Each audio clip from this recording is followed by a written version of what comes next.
I came back to Briar Glen expecting the quiet suffocation of grief, but what I found was an ambush. Standing at the pulpit, my brother didn't speak of our father's kindness or the life he built over 60 years. He looked out at the mourners and announced he was selling our childhood home within 2 weeks to settle debts.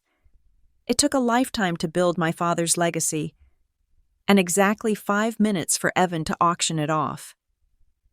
The windshield wipers of my rental car slapped a steady, hypnotic rhythm against the glass, fighting a losing battle against the Pennsylvania drizzle. It was the kind of rain that didn't wash things clean, but rather made the grime of the world stick harder. I was 33 years old, successful enough by city standards, yet driving past the rusted "Welcome to Briar Glen" sign made me feel like a child who had forgotten to do her homework. I had not been back in 2 years. That fact sat in my stomach like a stone swallowed whole. When Dad called, I was always busy. When he mentioned his heart was fluttering like a trapped bird, I told him to see a doctor and promised to visit in the spring. Spring came and went. Now it was November. The trees were stripped bare, and I was driving toward a funeral home to bury the only parent I had left. My older brother, Evan, was waiting for me under the awning of the funeral home. He looked older than 36. His hairline was retreating, and there was a puffiness around his eyes that suggested sleepless nights or too much cheap whiskey. He was smoking a cigarette with a jittery intensity, inhaling deep and holding it until it must have burned his lungs. "Lydia," he said, dropping the butt and grinding it into the wet pavement with the heel of his dress shoe. "You made it." I stepped out of the car, the damp chill biting through my coat. I walked over and hugged him. He felt stiff, like a wire pulled until it was ready to snap. "I am sorry I was late," I said, pulling back to look at him. "The flight was delayed." "How are you holding up?" He waved a hand, dismissing the question. "I am managing," he said. "It is a lot. The arrangements, the guests. You do not need to worry about any of it. I have got it all under control." His voice was too loud, too fast. It lacked the somber cadence of grief. "I can help," I said. "I want to help. We need to go over the paperwork for the house and the accounts later." Evan's eyes darted away, focusing on a passing truck. "No," he said sharp. "Stay out of the paperwork. Lydia, you just got here. You grieve. Let me handle the business. Dad left me as executor for a reason." I frowned. Dad had never mentioned making Evan the sole executor. We had always been equal in his eyes. Or so I thought. But before I could press him, the heavy oak doors opened, and the funeral director beckoned us inside. The sanctuary smelled of lilies and floor wax, a scent that would forever be tied to heartbreak in my memory. I took my seat in the front row, the wooden pew hard and unforgiving beneath me. The room filled up quickly. Dad had been a good man, a steady man. He had fixed half the roofs in Briar Glen and lent money he never expected to get back. The people here remembered that. I sat with my hands folded in my lap, staring at the closed casket. It seemed impossibly small. How could a man who filled every room with his laugh fit inside a box like that? The guilt rose in my throat. Hot and sour. I should have come home sooner. I should have been there to hold his hand at the end, not just arriving to sign the guest book. The service was traditional. Hymns were sung in wavering voices. The pastor spoke of Dad's kindness, his patience. Then it was time for the family to speak. I had offered, but Evan insisted he wanted to do it alone. He walked to the pulpit, smoothing a piece of paper on the wood. He looked out at the crowd, his eyes glassy. Our father was a man of honor. Evan began. He believed in paying his way. He believed that a man's word was his bond. I nodded, tears pricking my eyes. That was true. Evan took a breath, and his grip on the pulpit tightened until his knuckles were white. He worked hard for this family. Evan continued, and he would never want to leave us burdened. He would want us to start fresh. That is why, as hard as this is, I am announcing today that the Kelly family home will be placed on the market immediately. The air left the room. A murmur rippled through the pews behind me. I froze. my breath catching in my throat. We had not discussed this. The house was not just a building. It was the anchor of our family history. It was paid off. It was where we grew up. Evan kept talking, his voice rising over the whispers. It will be sold within 2 weeks, he said. Dad would want his debts cleared. He would want us to be free. Debts, what debts? Dad was frugal to a fault. He reused aluminum foil and drove a truck until the wheels fell off. I stared at the back of Evan's head, unable to comprehend what I was hearing. He was not eulogizing our father. He was holding a business meeting. He was auctioning off our heritage over our father's corpse. I felt the eyes of the neighbors on my back. Mrs. Higgins, who had taught us piano, Mr. Henderson from the hardware store. They were looking at me, wondering if I was part of this, wondering how the Kelly kids could be so cold.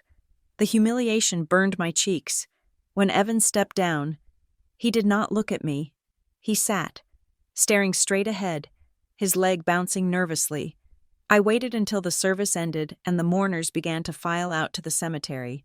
I grabbed Evan's arm and pulled him toward a side exit, away from the sympathetic glances and the hushed conversations.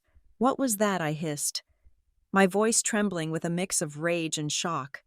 You announce we are selling the house at the funeral. Without asking me. Evan yanked his arm away, adjusting his cuff. I told you I'm handling it, he said. What debts are you talking about? Evan, I demanded. Dad did not have debts. The house is paid for. Evan looked around, checking to see if anyone was listening. He licked his lips, his eyes shifting. There were expenses. Lydia, medical bills, maintenance, things you do not know about because you were in the city living your life. I stepped closer, invading his space. Do not put this on me. Dad had insurance. He had savings. You stood up there and humiliated us. 2 weeks. You cannot sell a house in 2 weeks unless you are giving it away. Evan flinched. He pulled his phone from his pocket, checked the screen, and shoved it back. His hands were shaking, not a little tremor, but a violent rattle he tried to hide by shoving them in his pockets. I have to do this, he said, his voice dropping to a harsh whisper. It is just a few bad nights.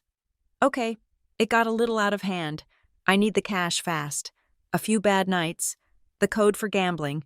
I felt a pit open in my stomach. You are selling Dad's house to pay for your gambling, I asked, the realization hitting me like a physical blow. It is not just gambling, he snapped. It is complicated. Look, I am the executor. The deed is in the estate's name. I have the legal right. He was terrified. I could see it now. It wasn't arrogance driving him. It was fear. He looked like a trapped animal, ready to gnaw its own leg off to escape. We are not selling, I said firmly. It is done. Lydia, he said, backing away toward the hearse. The process has started. Just let it go. He turned and walked away, leaving me standing in the rain, the water mixing with the tears on my face. The reception was held at the church hall. I went through the motions, accepting casseroles and condolences, nodding when people said, he is in a better place. My mind was racing. I needed to understand the scale of what Evan had done. I found myself standing near the coffee urn next to Janine Rowe. She had been my mother's best friend, a woman who had known me since I was in diapers. She held a plate of untouched cookies, her face lined with sorrow. Lydia, she said softly, you look so much like your mother today. Thank you. Janine, I said. She hesitated, looking around the room before leaning in closer.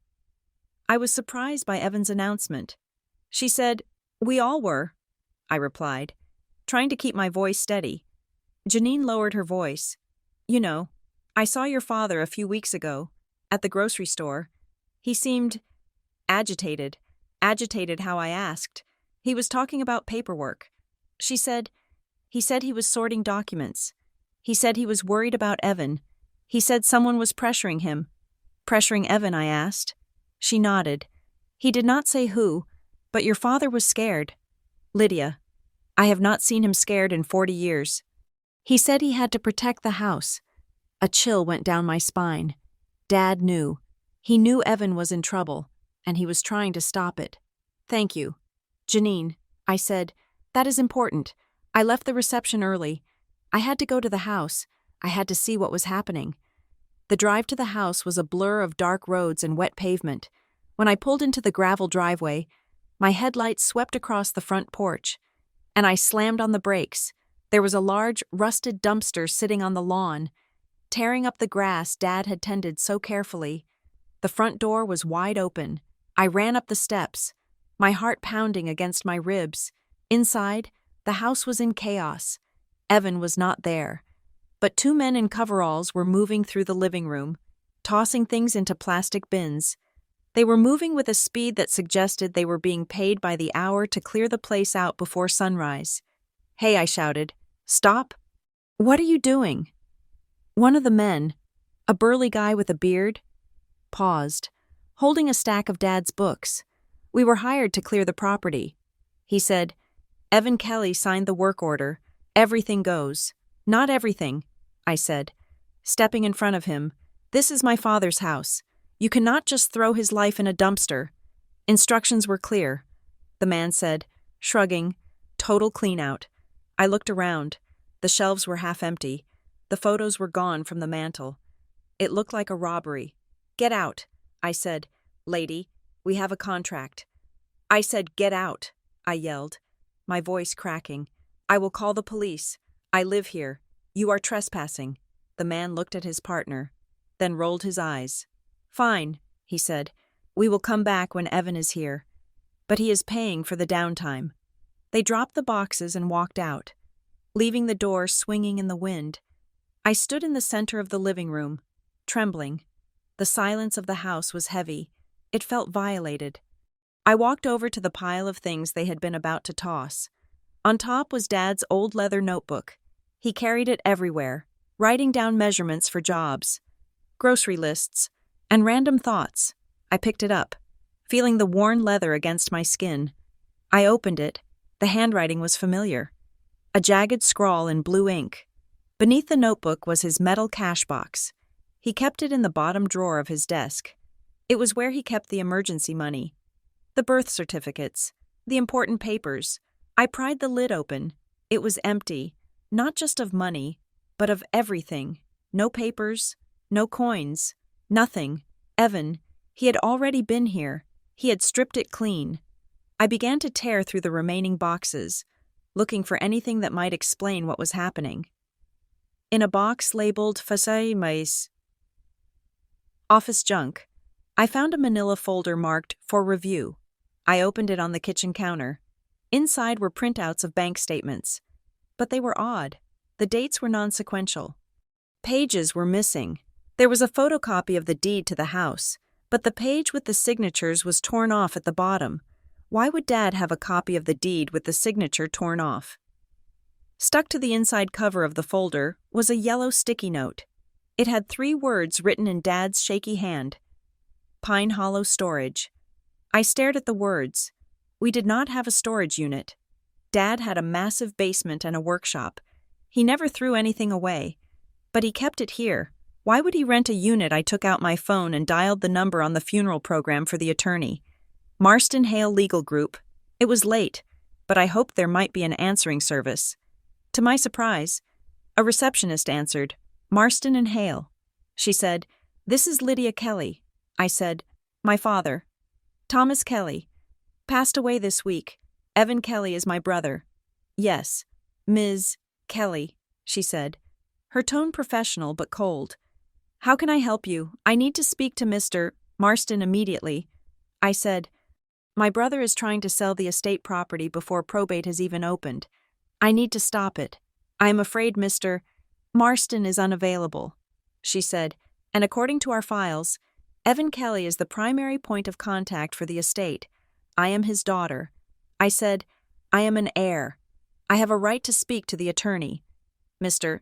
Evan Kelly has instructed us that all communications go through him to streamline the process." She recited, as if reading from a script, "That is ridiculous."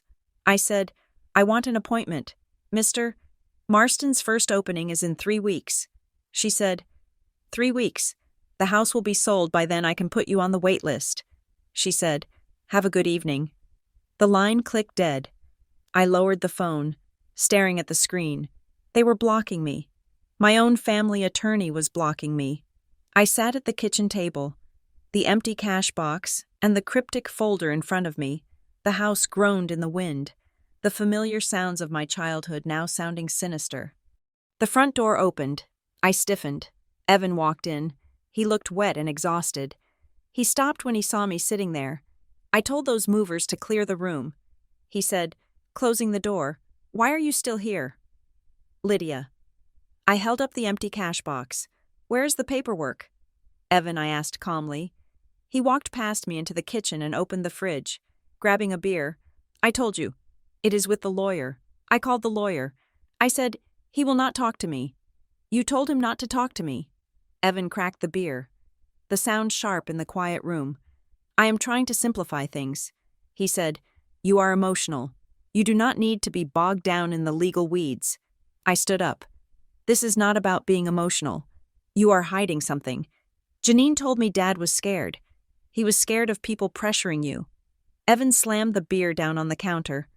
Foam spilled over his hand. "Janine is a gossip." He spat. "Dad was old. He was confused." "He was not confused," I shouted. "And neither am I. You are selling this house because you owe money to bad people." Evan turned to face me. His face was pale, his eyes wide with a mixture of anger and terror. "You have no idea what you are talking about," he said. "You live in your nice apartment in the city. You do not know what it is like here. You do not know what I have been dealing with." "Then tell me," I pleaded. "Let me help you." He shook his head, backing away. "It is too late for that. The deal is moving. The house gets sold. The debts get paid. And then we can both move on." He walked out of the kitchen and went out to the back porch. I heard the screen door slam. I sat there for a moment, listening to the hum of the refrigerator. I was shaking, but the tears had stopped. Crying was not going to save this house. I stood up and walked softly to the back door. I cracked it open just an inch. Evan was pacing on the porch, his phone pressed to his ear. The rain was hammering on the tin roof, but I could hear him clearly. "I am trying," he whispered, his voice cracking. "I announced it today. Everyone knows." He paused, listening to someone on the other end. "No, do not come here," he pleaded. "Please, just give me until closing. The money will be there. I promise." He listened again, and I saw his shoulders slump. "I know," he said. "I know the consequences. Just leave her out of it. She is leaving soon." My breath caught. Leave her out of it. He was talking about me.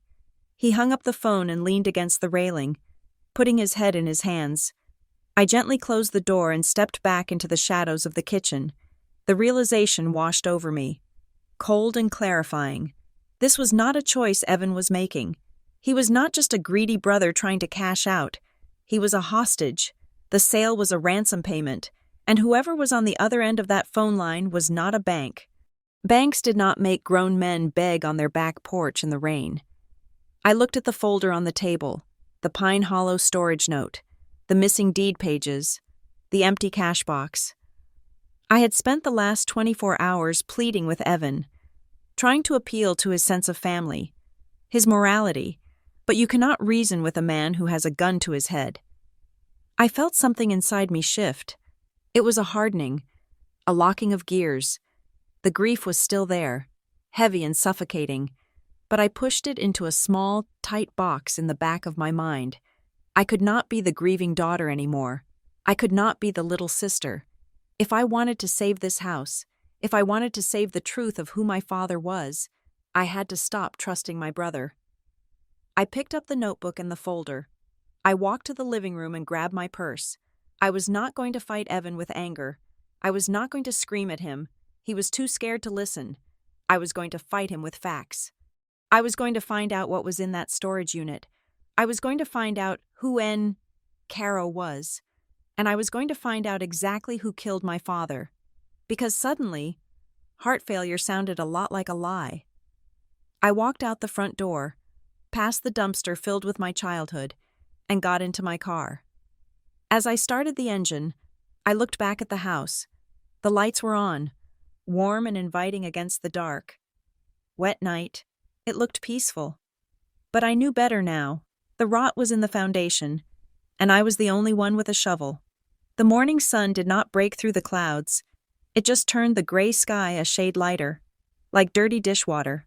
I sat in my rental car outside the chain-link fence of Pine Hollow Storage, the engine idling to keep the heater running. The facility was a sprawling grid of orange metal doors and concrete, located on the edge of town where the strip malls gave way to overgrown fields. I had the yellow sticky note from my father's folder in my pocket. Pine Hollow Storage. It felt wrong. My father was a man who built his own shelves. He had a basement, an attic, and a workshop. He did not pay monthly fees to store junk in a metal box 3 miles from home, unless he was storing something he did not want anyone at home to see. I killed the engine and walked into the front office.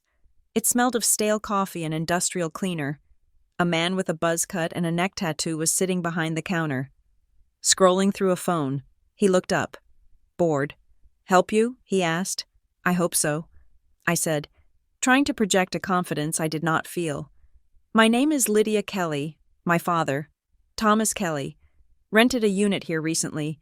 He passed away this week." The man's expression shifted from boredom to something sharper. Guarded. He set his phone down. "Thomas Kelly," he repeated. "Yeah, I heard. Sorry for your loss." "Thank you." I said, "I am trying to sort through his affairs. I was hoping to access the unit to see what is inside." He leaned back in his chair, crossing his arms. "I cannot let you in," he said flatly. "Not without the access code and a matching ID on the authorized user list. Policy. I expected that." I pulled my driver's license out and set it on the counter. "I am his daughter." I said, "I am assuming I am on the list." He did not even look at the ID. "I know who you are," he said. "You look just like him around the eyes, but looking like him does not open the gate. You need the code, and your name has to be on the rental agreement." "Is it?" I asked. He hesitated, tapping his fingers on the desk. "Look," he said, his voice dropping a notch. "Your brother was here yesterday. Evan." My stomach tightened. Of course he was. "Did he get in?" I asked. The man shook his head, a smirk touching his lips. "Nope. He did not have the code either. He made a hell of a scene, though. Started shouting about being the executor. Said he would have the sheriff down here to cut the lock. I told him the same thing I'm telling you. No code, no key, no entry." I felt a strange surge of relief. Evan had been blocked. Whatever was in that unit, Evan had not gotten to it yet. "Did my father leave a list of authorized users?" I pressed. The man clicked a few keys on his computer, staring at the screen. "Just one." He said, "Thomas Kelly." He was adamant about it, said he was the only one allowed in. "Rent started 2 months ago. Paid cash up front for 6 months. Cash. Dad hated carrying cash, so nobody can get in," I asked. "Not until the probate court sends me a court order naming an executor." He said, "Or unless you find that code?" I nodded, taking my license back. "Thank you," I said. "You have been very helpful." I turned to leave. But he called out after me. "Hey." I stopped and looked back. "He was a good guy."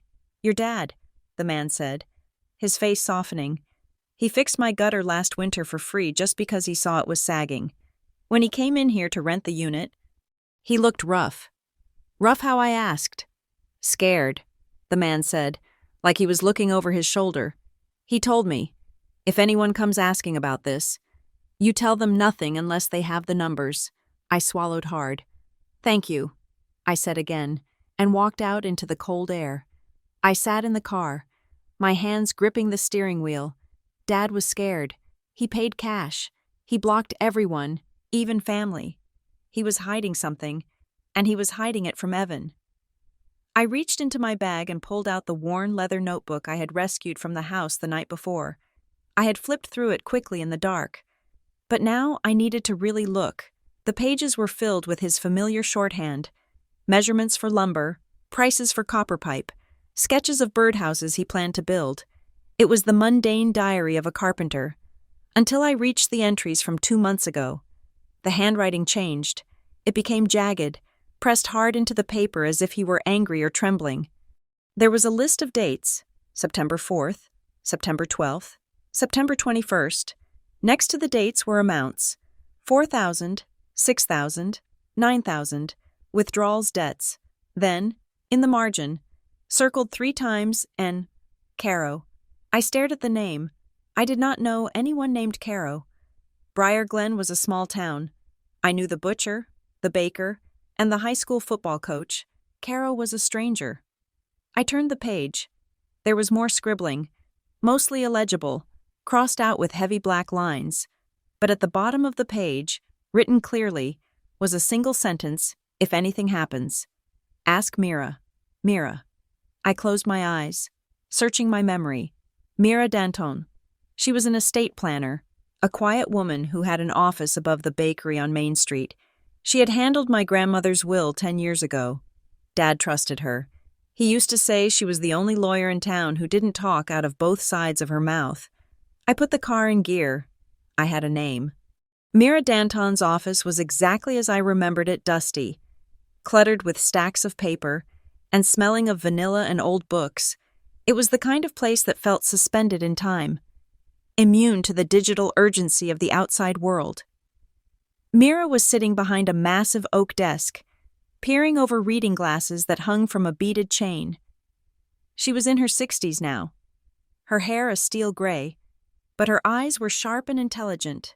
"Lydia," she said, not rising but gesturing to the chair opposite her. "I was wondering when you would come. You were expecting me?" I asked, sitting down. The leather chair creaked. "I heard about the funeral," she said.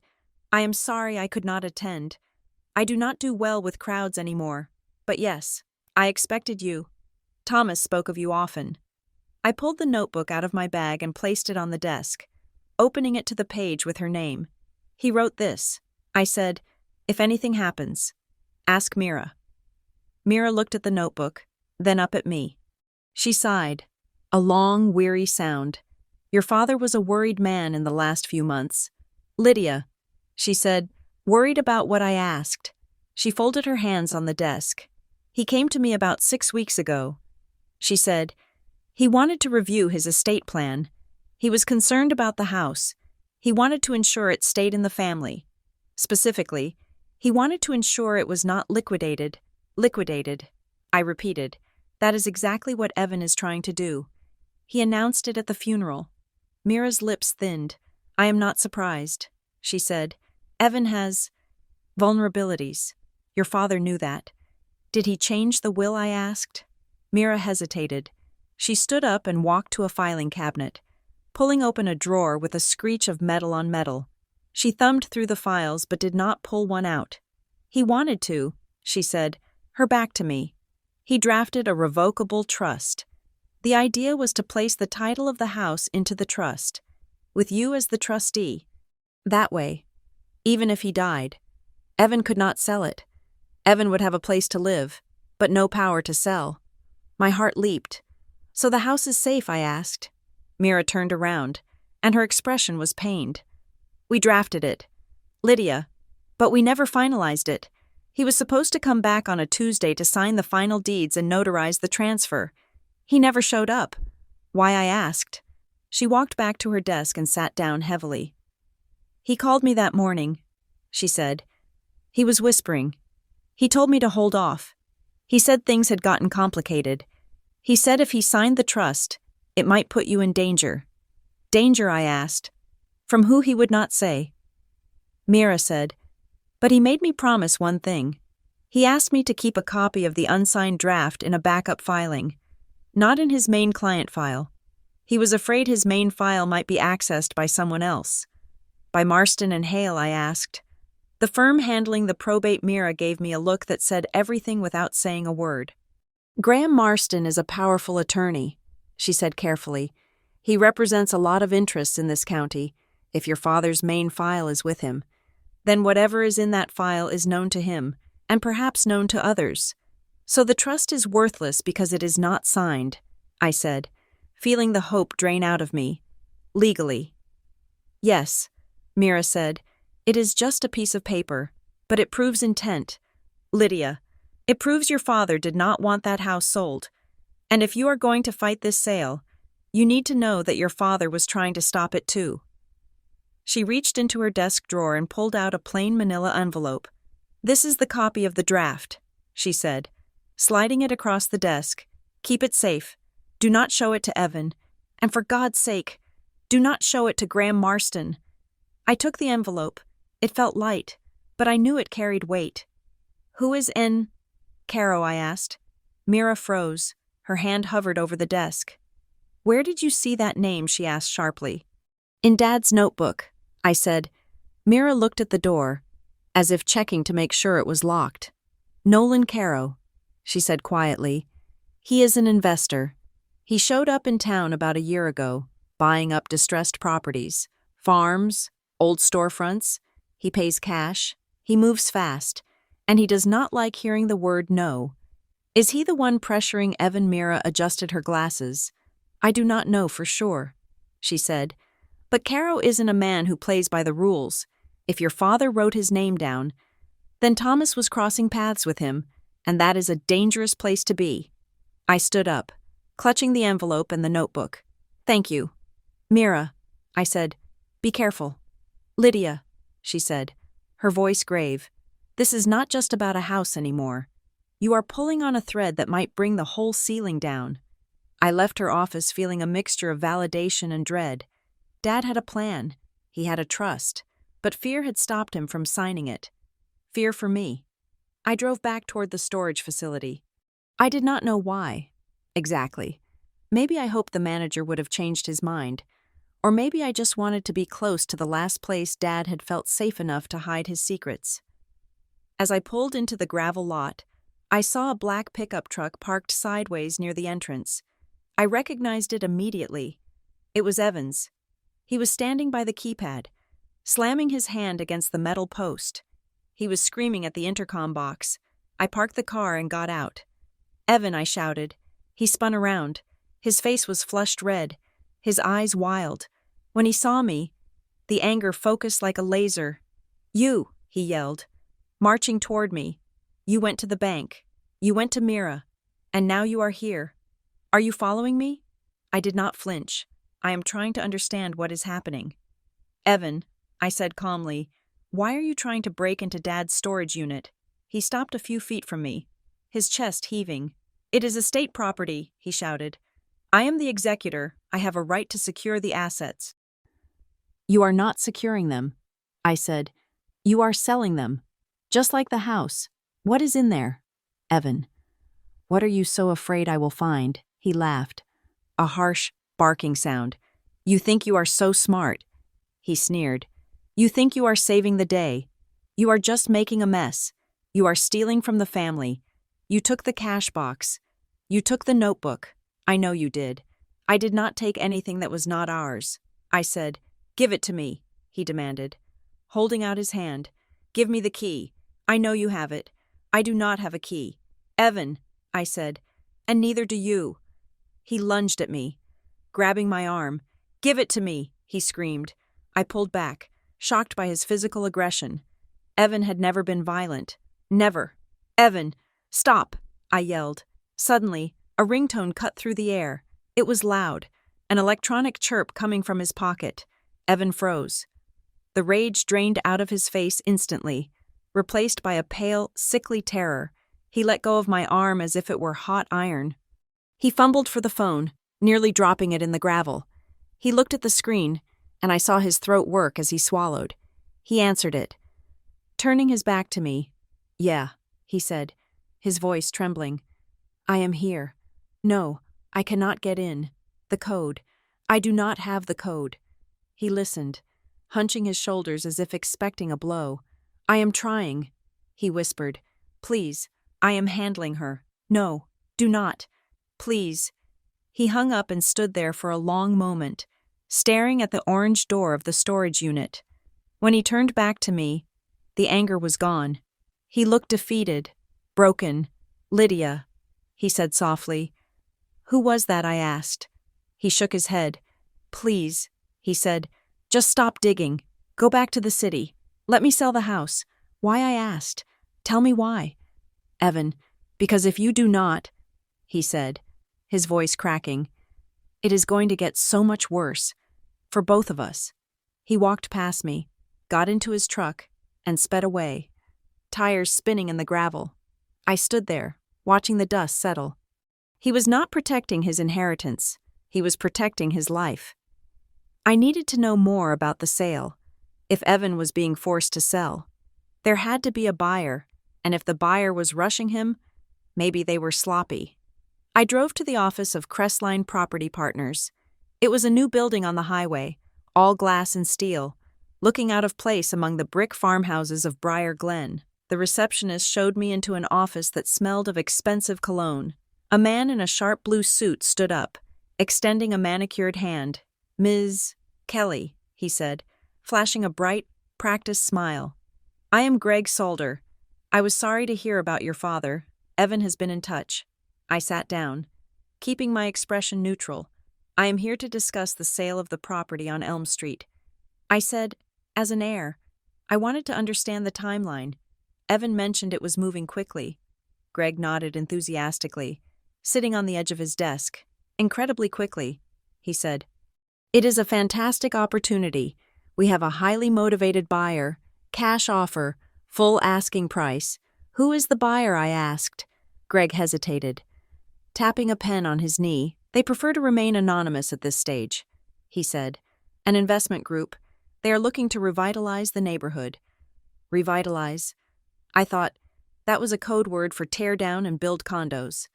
"And the terms?" I asked. "That is the best part," Greg said. "They are waiving all inspections. No contingencies. They want to close in 10 days.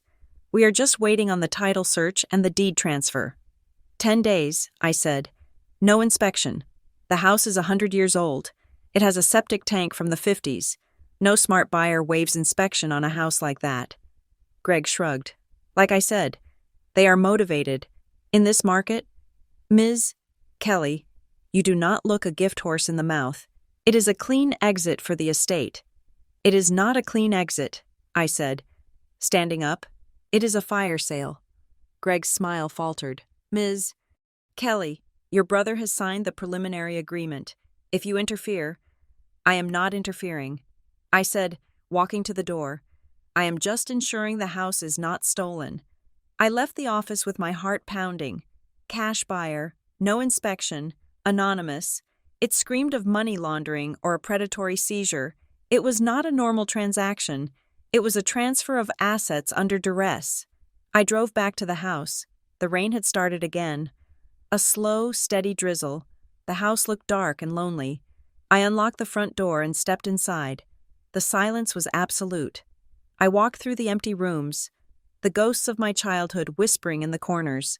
I went to the living room and stood in front of the fireplace. The old mantel clock sat there, ticking rhythmically. It was a Seth Thomas clock, a wedding gift to my parents. Dad used to hide things behind it. Spare change. Keys. I reached behind the clock, my fingers brushing against the dusty velvet backing. I felt something cool and metallic. I pulled it out, a set of keys on a simple wire ring. I knew these keys. They were for the workshop. The workshop was an addition Dad had built off the back of the garage. It had a separate entrance, a heavy steel door that he kept locked. Evan had told me it was empty. He said he had cleared it out weeks ago. I walked through the kitchen, out the back door, and across the wet patio to the workshop. I inserted the key into the deadbolt. It turned with a smooth, well-oiled click. I pushed the door open and flipped the light switch. The smell hit me first: sawdust, varnish, and machine oil. It was the scent of my father. The room was not empty. Tools hung neatly on pegboards. Jars of screws were lined up by size. Unfinished projects sat on the workbenches. It looked as if he had just stepped out for a cup of coffee. Evan had lied. He had not touched this room.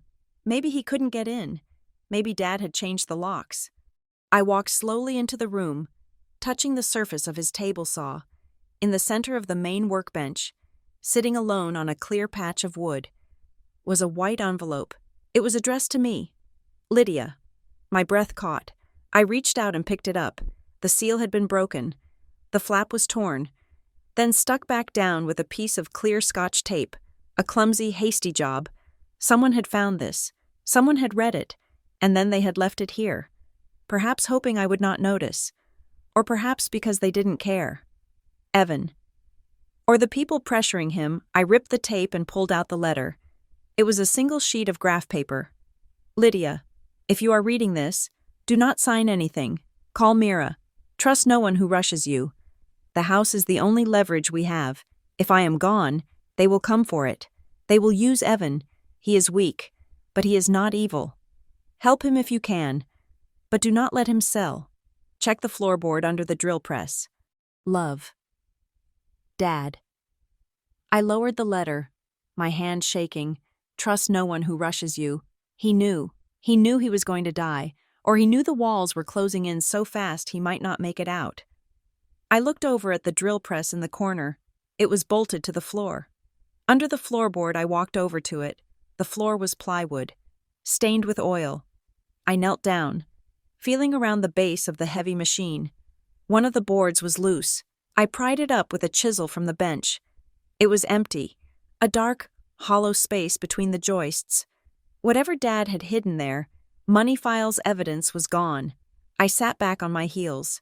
Clutching the letter, the empty hiding spot told me as much as the letter did. Someone had been here. They had tossed the house, found the key, searched the workshop, read the letter, and taken whatever was under the floor. But they had left the letter. Why to taunt me? Or had Evan found it, taken the money if it was money to pay his debts, and left the warning because he couldn't bring himself to destroy his father's last words to me? He is weak, but he is not evil. I stood up, dusting the sawdust off my knees. I had come to Briar Glen for a funeral. I had planned to stay 3 days. I had a job in Philadelphia. I had a life, a promotion waiting for me. A boyfriend who thought I was coming back on Sunday. But I looked around the workshop, at the tools my father had held in his hands for 40 years. I looked at the letter that told me to fight. The emotional cost of losing this house was no longer just about nostalgia. If I let them take this house, I was letting them erase my father. I was letting them win. I folded the letter and put it in my pocket. Right next to the sticky note for the storage unit. I was not going back to Philadelphia, not on Sunday, not until I found out what was in that storage unit.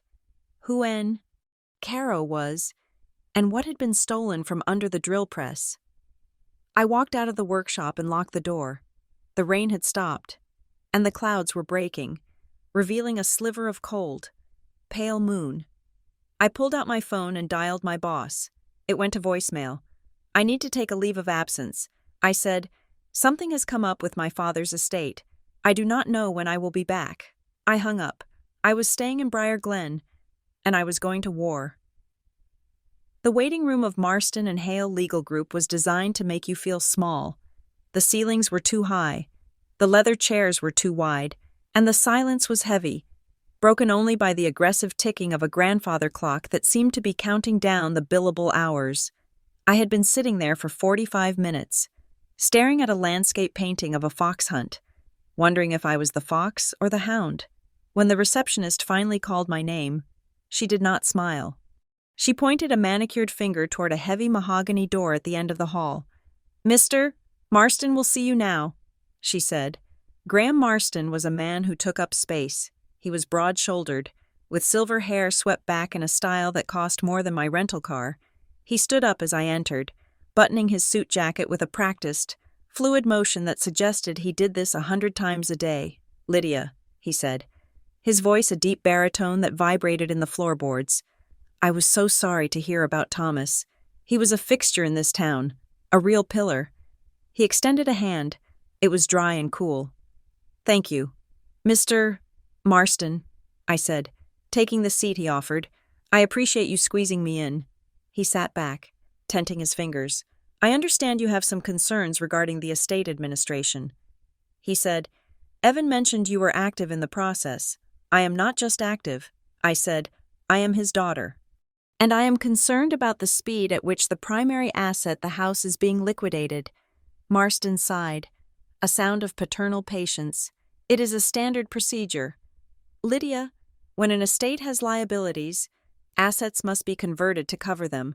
The will is quite straightforward in this regard. It gives the executor broad powers to settle debts. I have not seen the will. I said. He blinked, a momentary crack in his smooth veneer.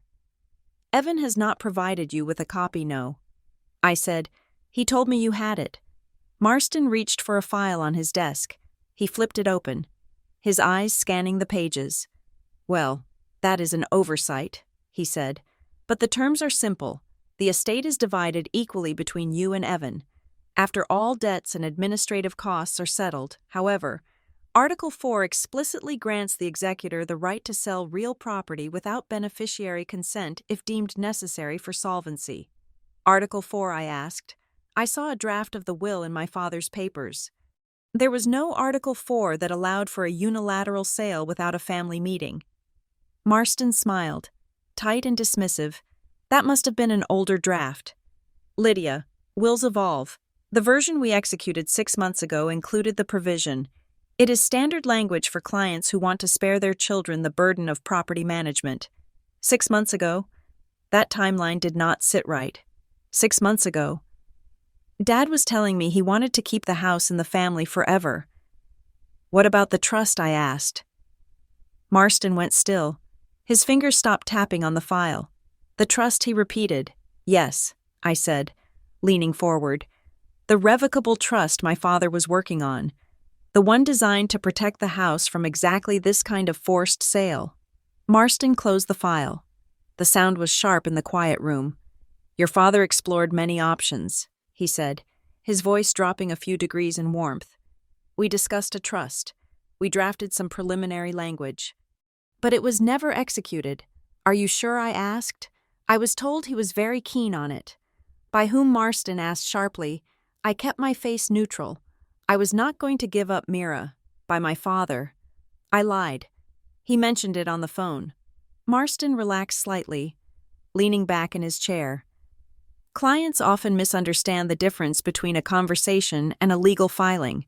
He said, Thomas had ideas, but in the end, he chose the simplicity of the will. And frankly, Lydia, digging for documents that do not exist is only going to complicate probate. It will freeze the assets. It will drain the estate through legal fees. You do not want to be the reason your brother is left with nothing but lawyer bills. Do you? It was a threat, beautifully wrapped in concern. But a threat nonetheless. I just want to see the signature page, I said, of the current will. Marston paused. He looked at me for a long moment, assessing me. Then he opened the file again, extracted a single page, and slid it across the desk. It was a photocopy. The signature was my father's shaky, the loops of the T and the K distinctive, but the date next to it was written in a different hand, a steady, bold hand. Satisfied? Marston asked. I looked at the date, May 12th. I am satisfied that this is a signature, I said, standing up, but I am not satisfied with the answers. I walked out of the office, feeling Marston's eyes on my back until the heavy door clicked shut. He was lying. I did not know how, and I did not know how deep it went. But he was lying. He had reacted to the mention of the trust like a man who had heard a floorboard creak in the middle of the night. I needed something solid, something Marston couldn't spin. I drove to the county records office. It was located in the basement of the courthouse, a fluorescent-lit warren of filing cabinets and tired clerks. I requested a certified copy of my father's death certificate. While I waited, I thought about the timeline Evan had given me. He said he found Dad in the kitchen on Tuesday morning. He said Dad must have passed during breakfast because there was a cup of coffee on the table. The clerk handed me the document. I paid the $20 and took it to a bench in the hallway. Named Thomas Edward Kelly. Date of death: November 14th. Cause of death: myocardial infarction. Time of death: approximately 2300 hours, 11 at night. Time of discovery 0900 hours, 9 in the morning. I stared at the numbers. Evan said he found him at breakfast, but the medical examiner estimated he had died the night before. Around 11, if Evan found him at 9 in the morning, Dad had been lying on the kitchen floor for 10 hours. But that was not what nagged at me. It was the coffee. Evan told me, specifically. He made coffee. He must have just sat down. Dad never made coffee at night. Never. Caffeine kept him up. He drank herbal tea after 6 in the evening, if there was a cup of coffee on the table. It meant Dad was awake in the morning. So if he died at 11 at night, why was there morning coffee? Or had Evan staged the scene to look like a peaceful morning death? The discrepancy was small. It was quiet, but it was a thread. I left the courthouse and drove out to the edge of town, to a small ranch house with a neatly manicured lawn. Caleb Voss was sitting on his porch, whittling a piece of cedar. Caleb had been Dad's foreman for 20 years. They had built half the decks in the county together. He looked up as I approached, his weather-beaten face breaking into a sad smile. "Lydia," he said, setting down his knife. "I saw you at the service. I could not bring myself to come over. I'm just having a hard time with it." "Me too." "Caleb," I said, sitting on the step next to him. He looked older than I remembered. His hands, usually so steady, had a slight tremor. "It does not make sense," Caleb said, staring out at the road. He was strong as an ox. "I saw him 2 days before. He was up on a ladder cleaning his gutters. 2 days before I asked." "Yeah," he said. He was complaining about his knee, but his heart. He never said a word about his chest. "Did he say anything else?" I asked. "About Evan or about money?" Caleb spat on the ground, a flash of anger in his eyes. He was worried sick. Caleb said, "He told me he had some odd visitors." "What kind of visitors?" "Men in cars." Caleb said, "Sedans, dark windows. They would park down the street and just watch the house. Your dad said one of them came to the door once, didn't say anything, just handed him an envelope for Evan and walked away." "Did Dad open it?" Caleb shook his head. "He gave it to Evan. And then he told me he heard Evan shouting in his room that night, screaming into the phone. Your dad said he was going to fix it. He said he had a meeting set up to stop the bleeding. A meeting with who? He didn't say. Just said he was going to talk to someone who could make it stop." I felt a chill. Dad had a meeting, and 2 days later, he was dead. I thanked Caleb and drove toward the center of town. I needed to follow the money. Harbor Light Community Bank was a relic of a different era. It had marble counters and a velvet rope line. I walked in. Clutching the 4 review folder I had taken from the house, I scanned the tellers. I recognized Sienna Marsh. We had gone to high school together. She was 2 years younger, a quiet girl who played the flute. She was working the window at the far end. I waited until her line cleared, then walked up. "Sienna," I said. She looked up, her professional smile freezing when she saw me. Her eyes darted to the manager's office in the back, then back to me. "Lydia," she whispered, "I heard about your dad. I am so sorry." "Thanks, Sienna," I said, keeping my voice low.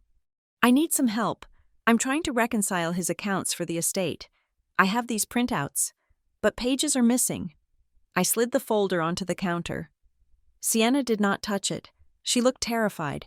"I cannot help you without the executor present." "Lydia, you know the rules. Evan has to be here. I know the rules." I said, "But I also know something is wrong. Look at these withdrawals." "Sienna." I opened the folder to the page I had found. September 12th, $9,000. September 21st, $6,000. Dad hated cash. I said, he used checks for everything, so he had a receipt. Why was he pulling out thousands of dollars in cash? Sienna looked around the lobby. It was empty except for an old woman filling out a deposit slip.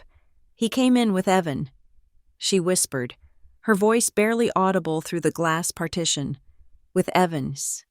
A few weeks ago. They were arguing. Quietly. But arguing. Your dad looked defeated." He signed the withdrawal slips, but his hand was shaking so bad I had to ask him to verify the signature. "Did he say what it was for?" "He said he was restructuring." Sienna said, "But he looked like he was being robbed." I leaned closer to the glass. "Sienna, was there anything else? Any transfers?" She hesitated, biting her lip. She typed something into her terminal, the keystrokes rapid and loud.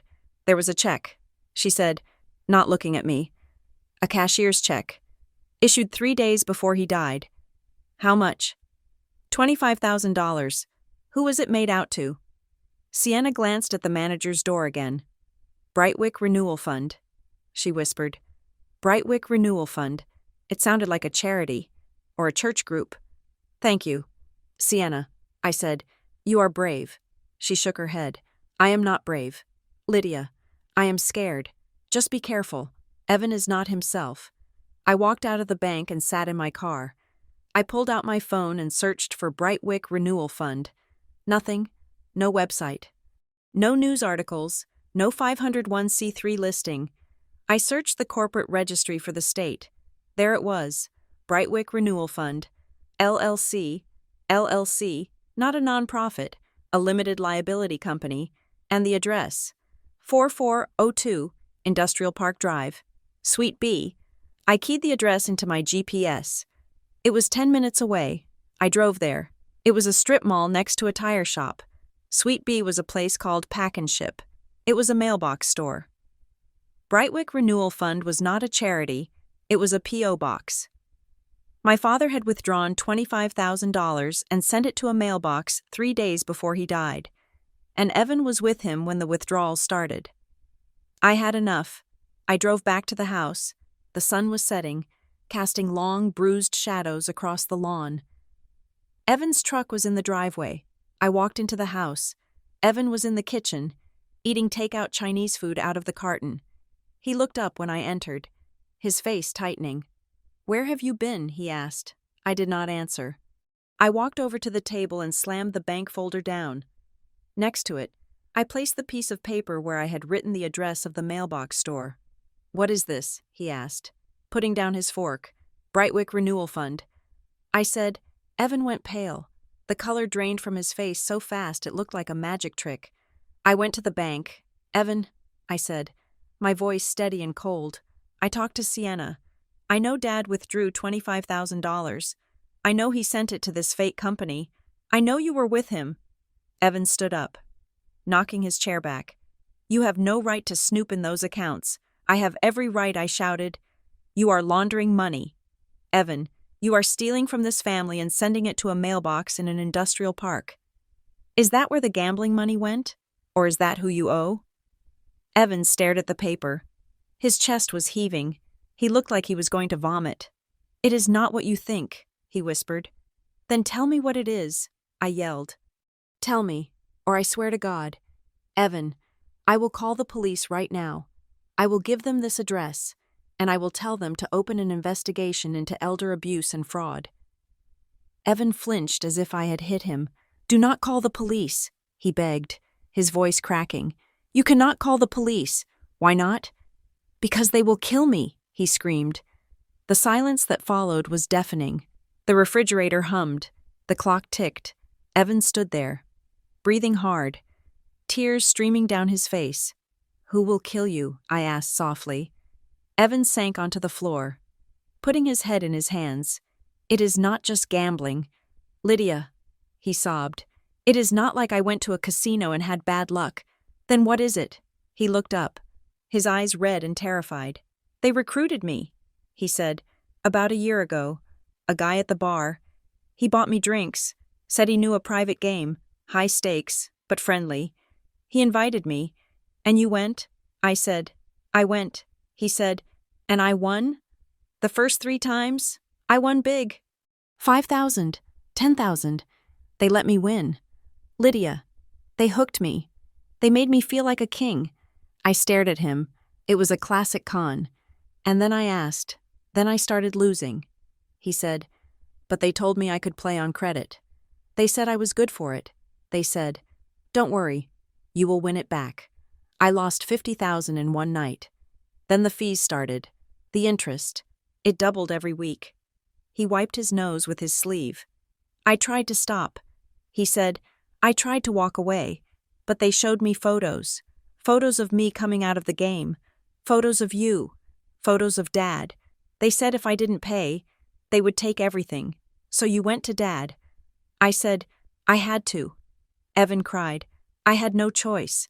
I told him everything. He was so disappointed, but he tried to help.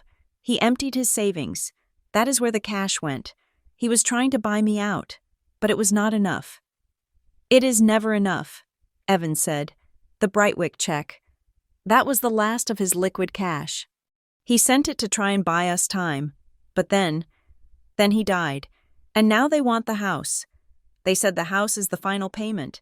If I sell it and give them the money, I am out, I am free. I looked at my brother. He was pathetic. He was weak, but he was also a victim of a machine designed to destroy people like him. He was not selling the house out of greed. He was selling it to survive. I walked over and sat on the floor next to him. I did not hug him. I was not ready for that. Who is running it? I asked. Is it Nolan Caro? Evan looked at me, shocked. How do you know that name? Dad knew it. I said, it was in his notebook. Evan nodded slowly. Caro is the face, he said. He is the one who collects. He is the one who calls. I took a deep breath. Okay, I said. Here's the deal. Evan looked at me, wiping his eyes. What deal? I will not call the police. I said, and I will not tell Mom's side of the family what you did. I will not shame you publicly. He let out a breath, his shoulders sagging. Thank you, Lydia. Thank you. But, I added, my voice hardening, you have to give me everything. Everything. I want access to your accounts. I want the emails. I want the texts. And I want the phone you are using to talk to Caro. Not your regular phone. The burner. Evan froze. He patted his pocket instinctively. I cannot give you that. He calls that phone. If I do not answer, if he calls, you will answer. I said, but I need to see the messages. I need evidence. Evan, I am not going to let them take this house, and I am not going to let them get away with what they did to Dad. Evan hesitated. He looked at me, searching for the little sister he used to boss around, but she was gone. He reached into his boot. Tucked inside his sock was a cheap, black smartphone. He pulled it out and held it in his hand. It was vibrating slightly. He handed it to me. The metal was warm. This is it, he whispered. This is everything. I took the phone. I looked at the screen. There was a text message notification from a blocked number. Clock is ticking. Evan, do not make us come inside. I looked at Evan. They are watching the house right now. Aren't they? I asked. He nodded. They are always watching. I stood up and walked to the window. I pulled the curtain back just an inch. Down the street, under the sickly yellow glow of a streetlight, a dark sedan was idling. I let the curtain fall. Let them watch, I said. I turned back to Evan. Unlock it, I said. Evan stood up and punched in the code. The screen unlocked. I scrolled through the messages. It was a catalog of harassment. Threats, demands, instructions on how to structure the sale, instructions on which lawyer to use. Marston was in on it. I looked up at Evan. We are going to fight them. Evan, I said. He looked at me with a mix of fear and awe. How, he asked. They have the lawyers. They have the muscle. We are just us. Because we have something they don't, I said. What? I held up the phone. We have their playbook, I said, and we have nothing left to lose. I put the phone in my pocket. Now, I said, tell me about the meeting Dad had. The one he was planning before he died. Evan's eyes widened. He didn't tell me about a meeting, liar. I said gently, Caleb told me Dad was going to stop the bleeding. Who was he meeting? Evan looked at the floor, struggling. Finally, he whispered the truth. He was going to the state police. Evan said he had a contact. He was going to turn himself in for structuring the payments to save me, and then he was going to expose the whole ring. And when was this meeting supposed to happen? Wednesday morning. Evan said he died Tuesday night. The pieces slammed together. Dad wasn't just stressed. He was a whistleblower, and he died hours before he could blow the whistle. This was not heart failure. I looked at my brother, and for the first time, I saw the true weight of his guilt. He suspected it too. He knew his mess had likely gotten our father killed. I am sorry. Lydia. He sobbed. I am so sorry. I walked over and put a hand on his shoulder. It was heavy, but steady. We are going to fix it. I said, but from this moment on, You do exactly what I say. He nodded. Okay. I looked at the dark window. The war had just begun, and I was ready to fire the first shot. The glow of the cheap smartphone screen was harsh in the dim light of the kitchen. I sat at the table, a mug of cold tea in front of me, scrolling through the digital architecture of my brother's destruction. Evan was asleep on the living room couch, passed out from exhaustion and the emotional hangover of confessing his sins. I read the text messages between Evan and the number stored simply as NC. Wednesday, October 4th. Mr. Kelly, the extension is approved. However, the collateral requirement has shifted. We need to discuss the deed. Friday, October 6th. I understand your hesitation, Evan, but please consider the alternative. A clean solution is best for the family reputation. We can handle the transfer quietly. Monday, October 9th. Do not make this difficult. The interest acts as a compounding penalty. Every day you delay, the signature adds 2%. Just bring the papers. Nolan Caro did not text like a loan shark. He texted like a bank manager who had lost his patience. There was no profanity, no direct threats of broken kneecaps. It was all about solutions and collateral. It was corporate speak for extortion. I found a message from 2 days ago. We need to set the closing date. The buyers are waiting. I will be at the Galaxy Diner tomorrow at 9. Bring the sister if she is going to be a problem. We can structure a settlement for her. I looked at the clock on the stove. It was 7 in the morning. I walked into the living room and kicked the couch. Get up, Evan, I said.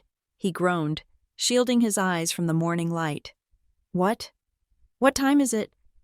Time to go to breakfast, I said. We are going to meet your friend Nolan.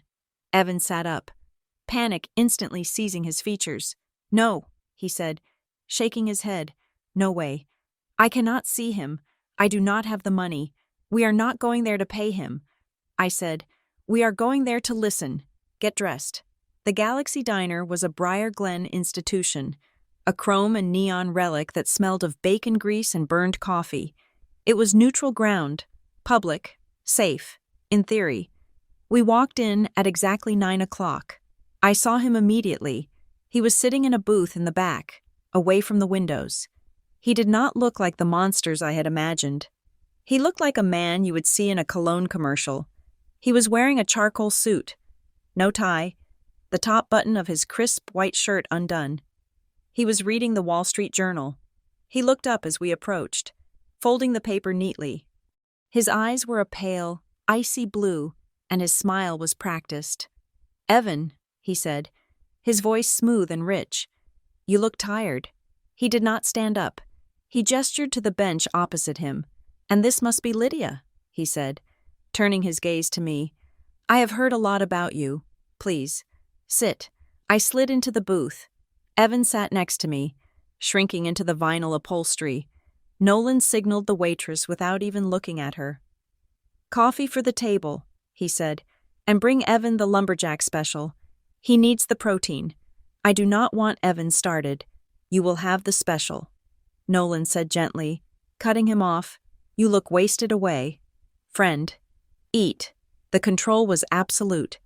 He ordered for Evan like he was a child, or a pet.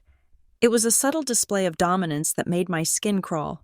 So, Nolan said, clasping his hands on the table, we have a bit of a bottleneck. I assume Evan has explained the situation regarding the property. He explained that you are forcing him to sell our father's house to pay off illegal gambling debts. I said, Nolan chuckled, a low, dry sound. Illegal is such an ugly word. Lydia, we operate a private investment club. Evan was a valued member. He incurred some obligations.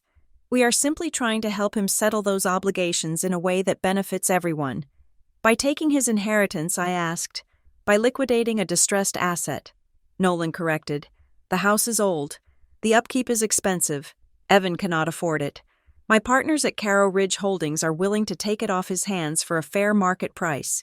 We deduct the debt, and Evan walks away with a clean slate. A fresh start. Isn't that what a sister wants for her brother Caro Ridge Holdings? I repeated, I checked the county records this morning. You filed a notice of interest on the property 3 weeks ago, before my father was even dead. Nolan's smile didn't waver, but his eyes hardened. "We like to be prepared," he said. "Your father was a sick man. We knew the transition was coming. You mean you knew you were killing him?" I said. Evan made a small, choked noise beside me. Nolan leaned forward, his voice dropping to a whisper that was far more terrifying than a shout. "Careful, Lydia. Grief makes people say irrational things. Your father died of natural causes. The coroner said so. The sheriff said so.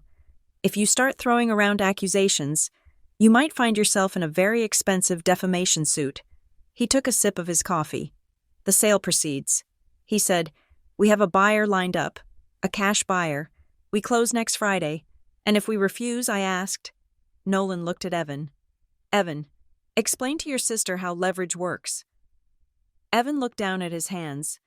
"They have the promissory notes." "Lydia," he whispered, "I signed them. They are legal. If we do not sell, they will sue the estate. They will freeze the assets. We will lose the house anyway, but it will take 2 years and we will owe legal fees on top of the debt." Nolan nodded. "Smart boy. See? It is a clean solution. Do not complicate it." He reached into his jacket pocket and pulled out a business card. He slid it across the table to me. "I understand you live in Philadelphia," he said. "Nice city. Expensive. Though, if you decide to cooperate, Caro Ridge Holdings would be happy to offer a relocation assistance fee, $50,000, for your trouble." He was bribing me. I looked at the card. Nolan Caro, investment strategies, no address, just a phone number and an email. "I will think about it." I lied. "Good," Nolan said. He stood up, dropped a $100 bill on the table. "Enjoy the breakfast. Evan, I expect the signed deed transfer by Monday." He walked out of the diner, leaving the scent of expensive sandalwood in the air. Evan stared at the money on the table. "We have to do it." "Lydia," he said, "he is right. They will sue us. They will destroy us." I grabbed the $100 bill and crumpled it in my fist. "He is not an investor, Evan," I said. "He is a vulture, and he made a mistake." "What mistake?" "He admitted they filed the notice of interest before Dad died."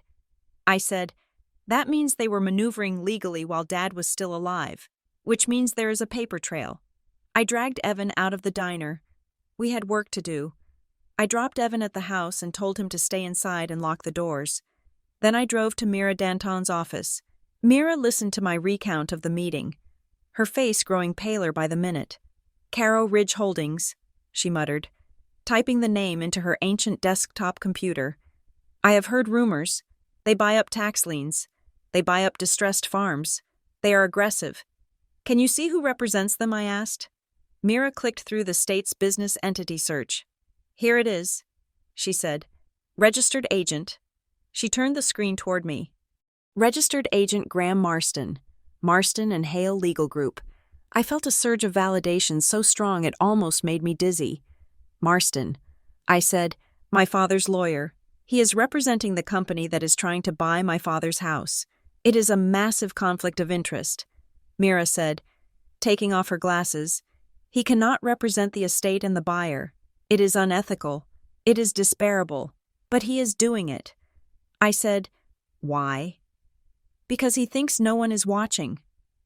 Mira said, "He thinks Evan is too stupid to notice. And he thought you would stay in Philadelphia. This explains why he wouldn't show me the will." I said, "And why he is pushing for a fast close. He is getting paid on both ends." Mira printed the page. "Take this," she said, "but be careful. Lydia, Graham Marston is the head of the local bar association. If you come at him, you need more than a registered agent listing. You need proof of fraud. I have the intuition." I said, "Now I need the document." I went back to the house. Evan was sitting on the floor of the living room, surrounded by boxes. He looked like he was packing. "What are you doing?" I asked. "I'm getting ready," he said. "If this goes south, I am out of here." "Stop packing," I said. "I need you to think. Where are the missing pages from the deed packet? The ones that were not in the for review folder?" "I do not know," he said. "Dad had papers everywhere." "Think." "Evan," I snapped. You said Dad was sorting documents. You said you saw him with the deed. Where did he put it?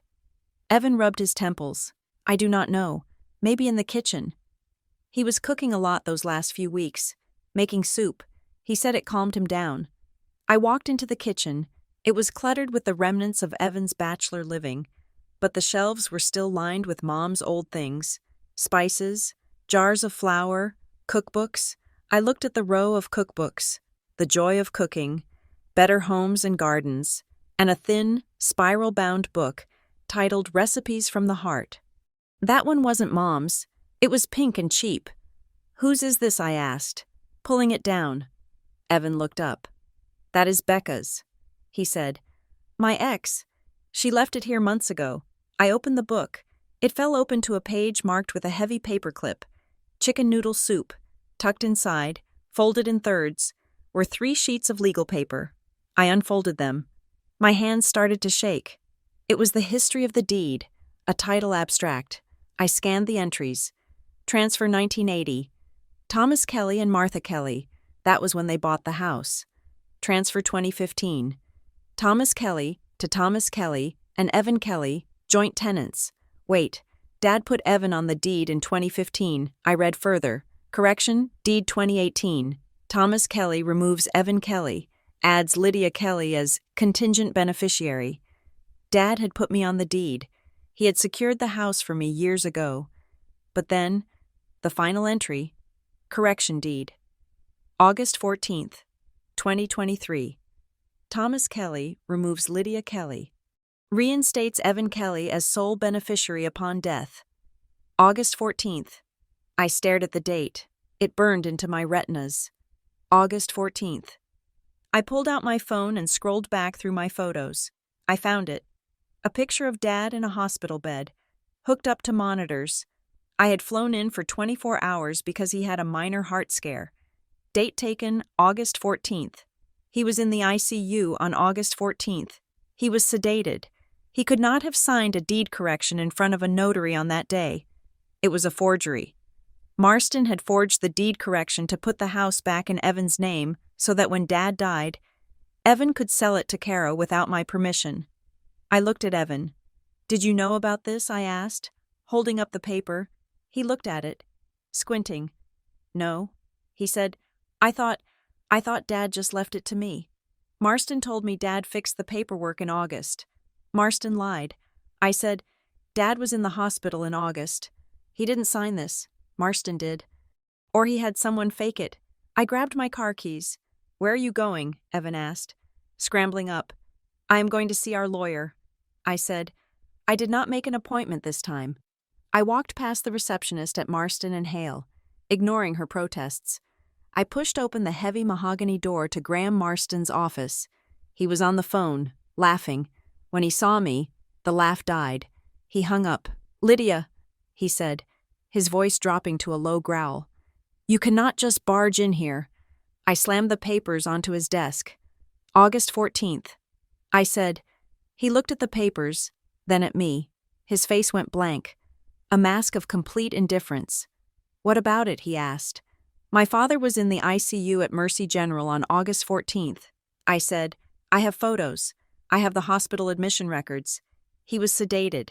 He did not sign this deed correction. Marston picked up the paper. He studied it for a moment, then set it down. Dates can be clerical errors. Lydia, he said smoothly. A typist makes a mistake. It happens. The intent was clear. The intent was fraud. I shouted, You forged his signature to put the house in Evan's name because you knew Evan was in debt to your other client. Caro Ridge Holdings, you engineered this whole sale. Marston stood up. He was a big man, and he used his size to intimidate. You are treading on dangerous ground. Young lady, he said, you are accusing a frantic officer of the court of a felony. That is defamation per se. If you repeat that outside this room, I will sue you for everything you own. I will bankrupt you, and I will make sure your brother goes to jail for his involvement in illegal gambling. He leaned across the desk. You are interfering in a legal contract. He hissed. You are liable for damages. If this sale falls through, Caro Ridge will come after you for the lost value. Do you have $500,000? Lydia. I felt my heart hammering against my ribs, but I did not step back. You are scared. Graham, I said. He blinked. Excuse me. You are threatening me because you are scared. I said, if this was just a clerical error, you would offer to fix it. You would show me the notary log. But you are threatening to sue me. That tells me I'm right. I snatched the papers back from his desk. I am not going to sue you. Graham, I said, I am going to disbar you. I turned and walked out. My knees were shaking so bad I almost fell in the hallway. But I made it to the elevator. I had him. I saw it in his eyes. He was rattled. When I got back to the house, the front door was open. Evan, I called out. I ran into the living room. Evan was there, but he was not alone. He had a duffel bag on the coffee table and was shoving clothes into it. I am leaving, he said, not looking at me. What? No. I said, we have them. Evan, Marston forged the deed. We can prove it. It does not matter, Evan yelled. Spinning around. He was crying again, his face blotchy and red. Nolan called me. He knows you went to Marston, he said. He said they are done playing games. He zipped the bag. I am going to go somewhere they cannot find me. Maybe out west. If I am gone, they cannot make me sign the closing papers. Evan, you idiot, I said, grabbing his arm. If you run, you leave me here alone. You are safer without me, he cried. You can just go back to Philadelphia. Tell them I disappeared. Tell them you do not know anything. I slapped him. It was not hard, but the sound cracked through the room. Evan stopped, stunned. I am not going back to Philadelphia, I said, my voice shaking with fury. And you are not running away. Do you think these people will just shrug and walk away if you vanish? They will come after me. They will burn this house down. They will find you, and they will break your legs in some motel room in Nevada. Evan touched his cheek, staring at me. Then what do we do? He whispered. We cannot stop the closing. It is next week. We can stop it, I said. How we file for an emergency probate hearing. I said, we use the hospital records and the deed. We ask a judge for a temporary injunction, a temporary restraining order on the assets. Evan shook his head. Marston is the judge's golf buddy. They all know each other. Then we make it so public they cannot ignore it. I said, we file it pro se. We represent ourselves. We put the forgery on the public record. Once it is filed, no title company will touch this house. It freezes everything. Evan looked at the duffel bag, then at me. You would do that, he asked. You would stand up in court and fight Marston, I would. I said, and you are going to stand next to me. He sank onto the sofa, burying his face in his hands. I am so sorry. Lydia, he said, his voice muffled. I ruined everything. You did. I said. I sat down next to him, the anger draining out of me, leaving only a bone-deep weariness. You really messed up. Evan, you betrayed Dad. You betrayed me. I looked at his shaking shoulders. He was my big brother. He taught me how to ride a bike. He beat up the kid who bullied me in 3rd grade. And now he was this broken, terrified man. But we are Kellys, I said, and we do not run. I put my arm around him. He leaned into me, sobbing like a child. We are going to court. Evan, I said, and we are going to tell the truth, even the ugly parts. He looked up, wiping his eyes. They will know about the gambling. He said, everyone will know. Let them know. I said, the truth is the only weapon we have left. I stood up and walked to the window. The dark sedan was still there, watching. I pulled out my phone and took a picture of the car. Then I texted it to the number on Nolan's card. See you in court. I hit send. The car's brake lights flared, and it drove away. I turned back to Evan. Unpack your bag. I said, we have a motion to draft. The fluorescent lights of the Briar Glen County Courthouse hallway hummed with a sound that was almost aggressive, a low-frequency buzz that seemed to vibrate in my teeth. I sat on a wooden bench that had been polished smooth by decades of nervous defendants and grieving families. Beside me, Mira Danton sat with her posture rigid, her briefcase resting on her knees like a shield. We had been waiting for 3 hours. Inside the chambers, Judge Holloway was reviewing the emergency motion we had filed at 8 o'clock in the morning. We had bypassed the usual scheduling protocols, citing imminent irreparable harm to the estate. Mira had called in a favor with the clerk to get the file on top of the stack, but that did not guarantee a result. Graham Marston was not there. We had blindsided him. By the time the notice reached his office, the judge would already be looking at the hospital records and the deed. I stared at the closed door. My hands were cold. I kept replaying the image of the deed correction in my mind, the date August 14th standing out like a beacon of fraud. If the judge bought Marston's excuse that it was just a clerical error, we were dead in the water. Caro Ridge would close on the house by Friday, and I would be evicted from the only home I had left. The door opened. The clerk, a woman with tired eyes and a sensible cardigan, leaned out. "The judge will see you now," she said. Mira stood up, smoothing her skirt. She looked at me and nodded. "Just the facts." "Lydia," she whispered, "do not get emotional. Judges hate drama." We walked into the chambers. It was a small room, lined with books that smelled of dust and authority. Judge Holloway sat behind a desk that looked large enough to land a plane on. He was an older man with a face that looked like it had been carved out of granite and left out in the rain. He held the motion in one hand and the hospital admission form in the other. He did not look up as we entered. "Ms. Kelly," he said, his voice gravelly. "Ms. Danton." "Good morning, Your Honor," Mira said. The judge dropped the papers onto the desk. "This is a serious accusation," he said, looking over his reading glasses at me. "You are alleging that a prominent member of the bar, Mr. Marston, filed a fraudulent instrument with the intent to bypass probate. I am alleging that the signature on that deed is impossible." "Your Honor," I said, keeping my voice steady, "my father was sedated in the ICU on the date that document was supposedly signed and notarized. He physically could not have executed a deed transfer." The judge picked up the deed copy again. "I have known Graham Marston for 20 years. The judge said, "He is not known for sloppiness." "This is not sloppiness," I said. "It is theft." Mira put a hand on my arm, silencing me. "Your Honor," Mira said softly, "regardless of intent, the timeline creates a cloud on the title. If the sale to Caro Ridge Holdings proceeds this Friday, the estate will lose its primary asset before the validity of this transfer can be litigated. We are simply asking for a temporary stay, a pause, to allow for a proper forensic review." The judge sighed. He rubbed his temples. "If I grant this," he said, "I am going to have a very angry investment group and a very insulted attorney in my courtroom by Monday morning. Better that than a wrongful foreclosure on your docket." "Your Honor," Mira said. The judge looked at me. He looked at the desperation I was trying so hard to hide. 7 days, he said. My heart slammed against my ribs.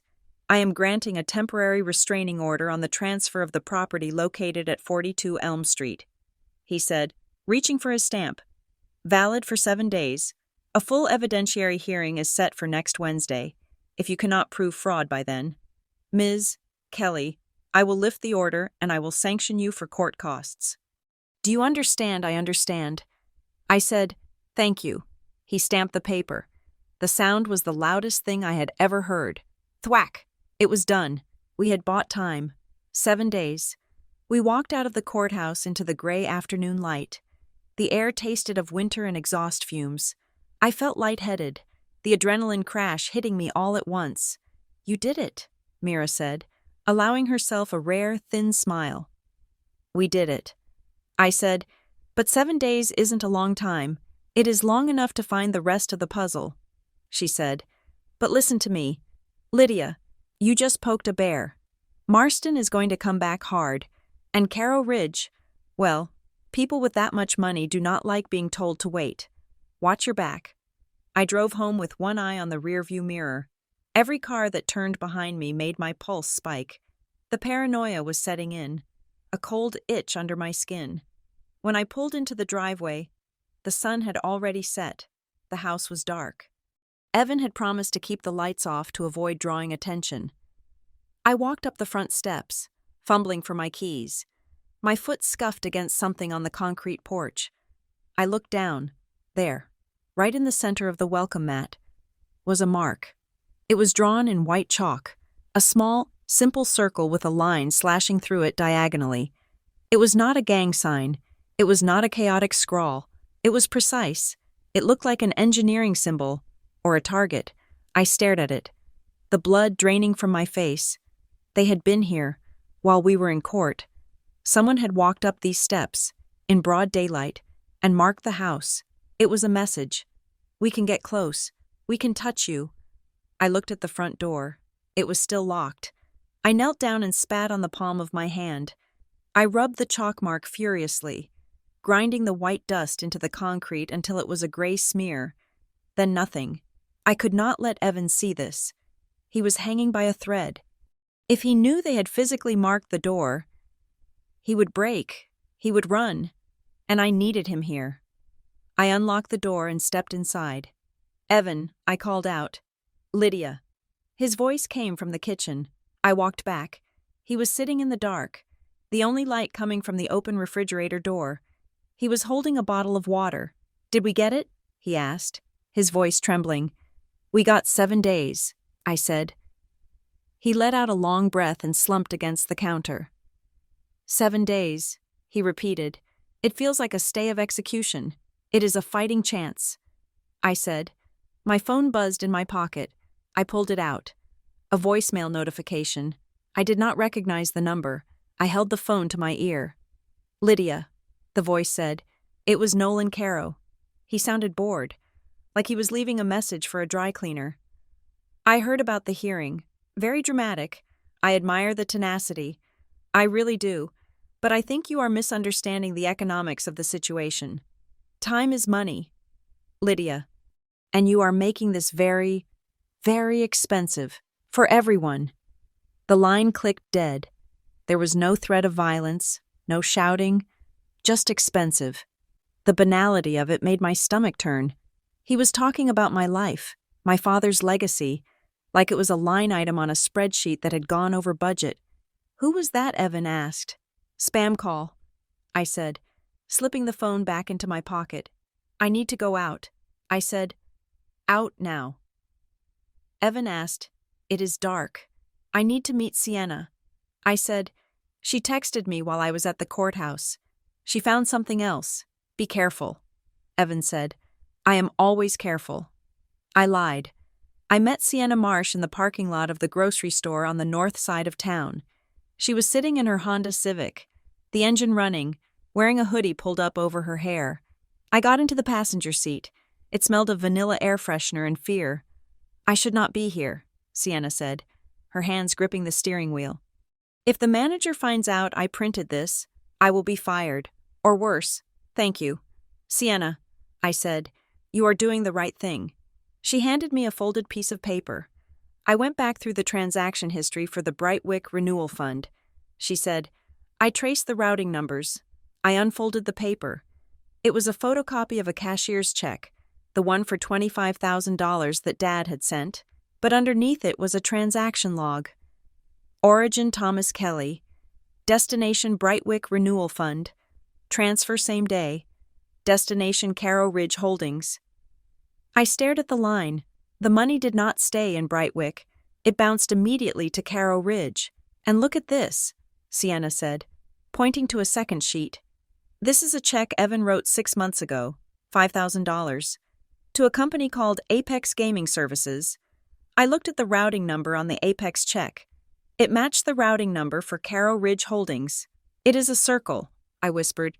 "Exactly," Sienna said. "The gambling company, the charity, the investment firm, they are all the same bank account. They lend the money to the gamblers to play. The gamblers lose it back to the house. Then they borrow more to pay the debt. And when they cannot pay, Caro Ridge steps in and accepts property in lieu of payment. It is a pipeline," I said, "a machine." Evan was not just a customer. He was raw material. They processed him. They engineered the debt, inflated it with fees, and then used it to acquire the real asset, the land. And Dad? I asked. Sienna looked at me, her eyes wide. There was a wire transfer scheduled. She said, "From Caro Ridge to a Cayman Islands account. It was scheduled for the day after your dad died. It was canceled." Why? Because the house sale did not go through yet. Sienna said, "They need the house to fund the wire. They are waiting on the liquidity. That is why they are rushing." I realized it is not just about acquiring the property. They need the cash flow to pay someone else upstairs. I looked at the documents.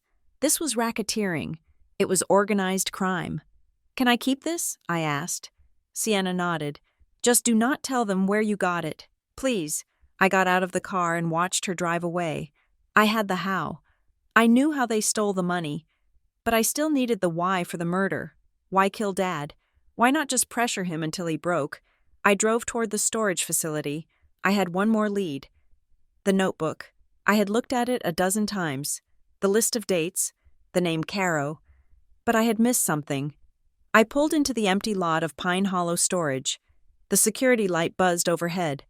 I parked the car and turned on the dome light. I opened Dad's notebook again. I flipped to the back cover.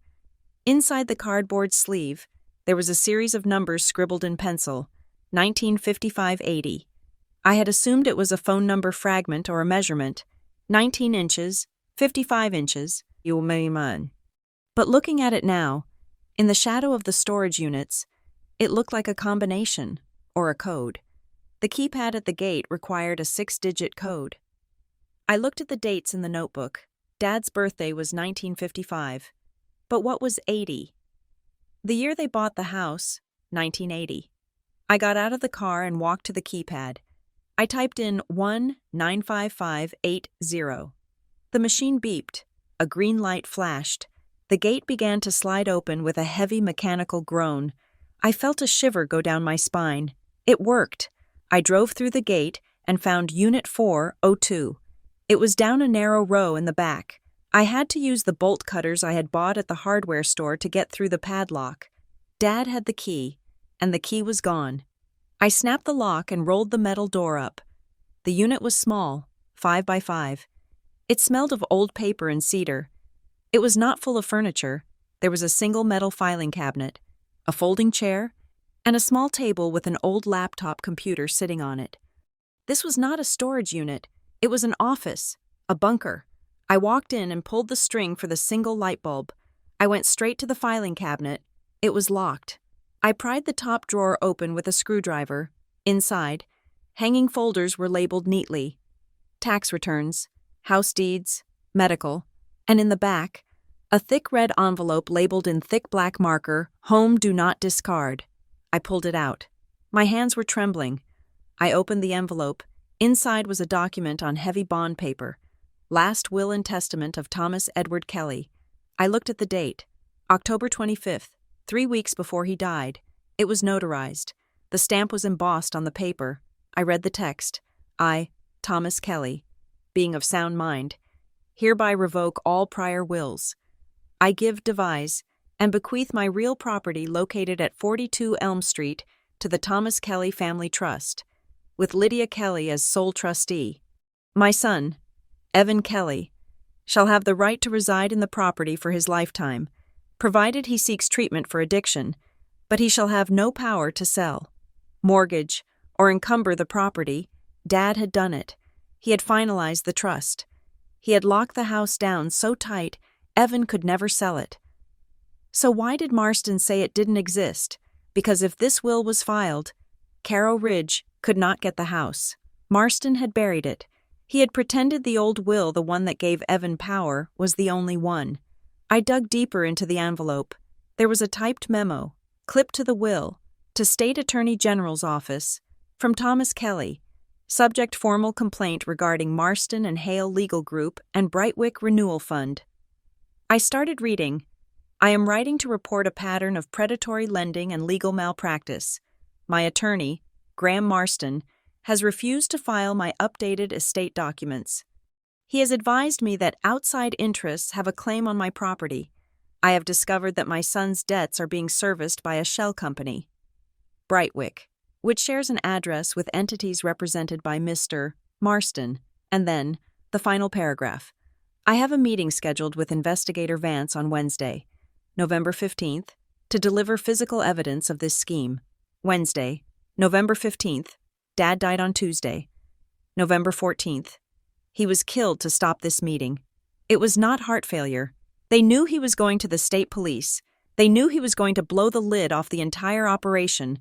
Marston knew, Caro knew, and Evan. A cold sickness spread through my chest. Did Evan know I grabbed the envelope and the laptop? I had to get out of there. I felt exposed, like the metal walls were closing in. I drove back to the house, my speed creeping up, taking corners too fast. The world had tilted. This was a murder investigation now. I burst into the house. Evan was still in the kitchen, staring at the wall. He looked up, startled by my entrance. Lydia. You look like you saw a ghost.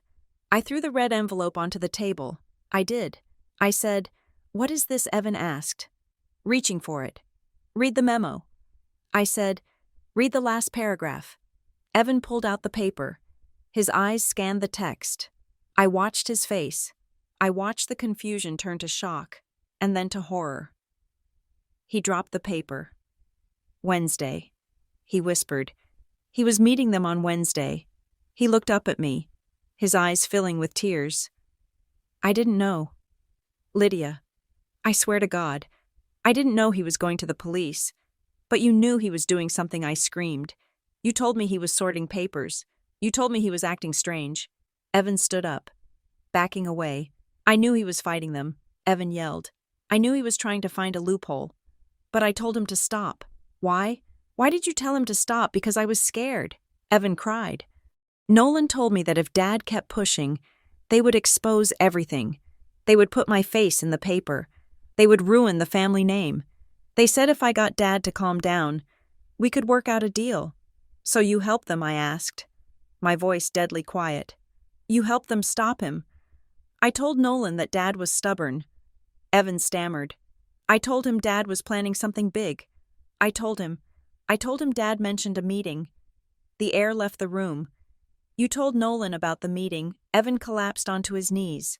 I thought they would just talk to him. Evan sobbed. I thought they would just scare him into backing down. I didn't know they would hurt him. I didn't know. I looked down at my brother. He was curled into a ball on the linoleum floor, weeping. He had not killed our father, but he had loaded the gun. He had given Nolan the timeline.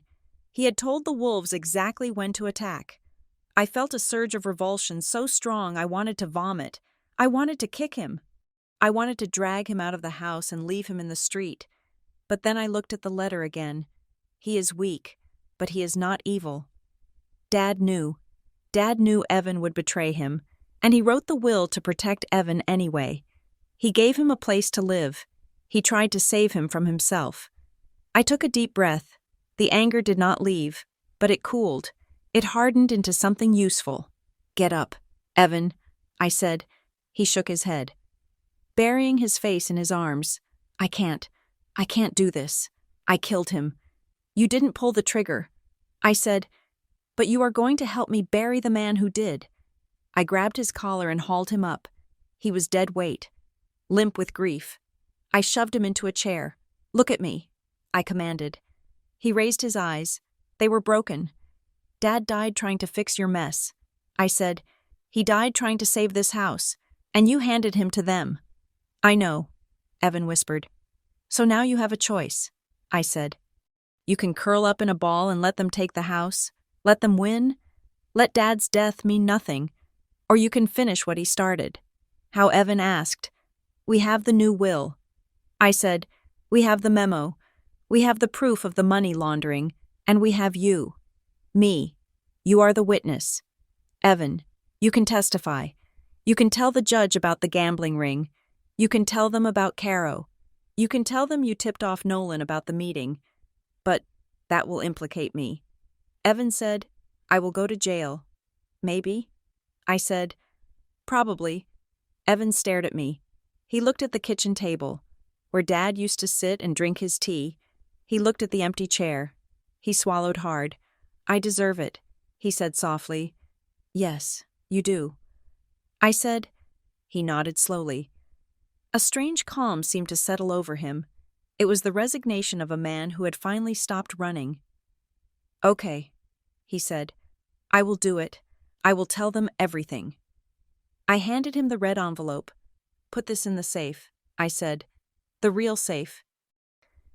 The one under the floorboards in the attic that only we know about." He took it. "Lydia." "Yeah. Do you hate me?" I looked at him.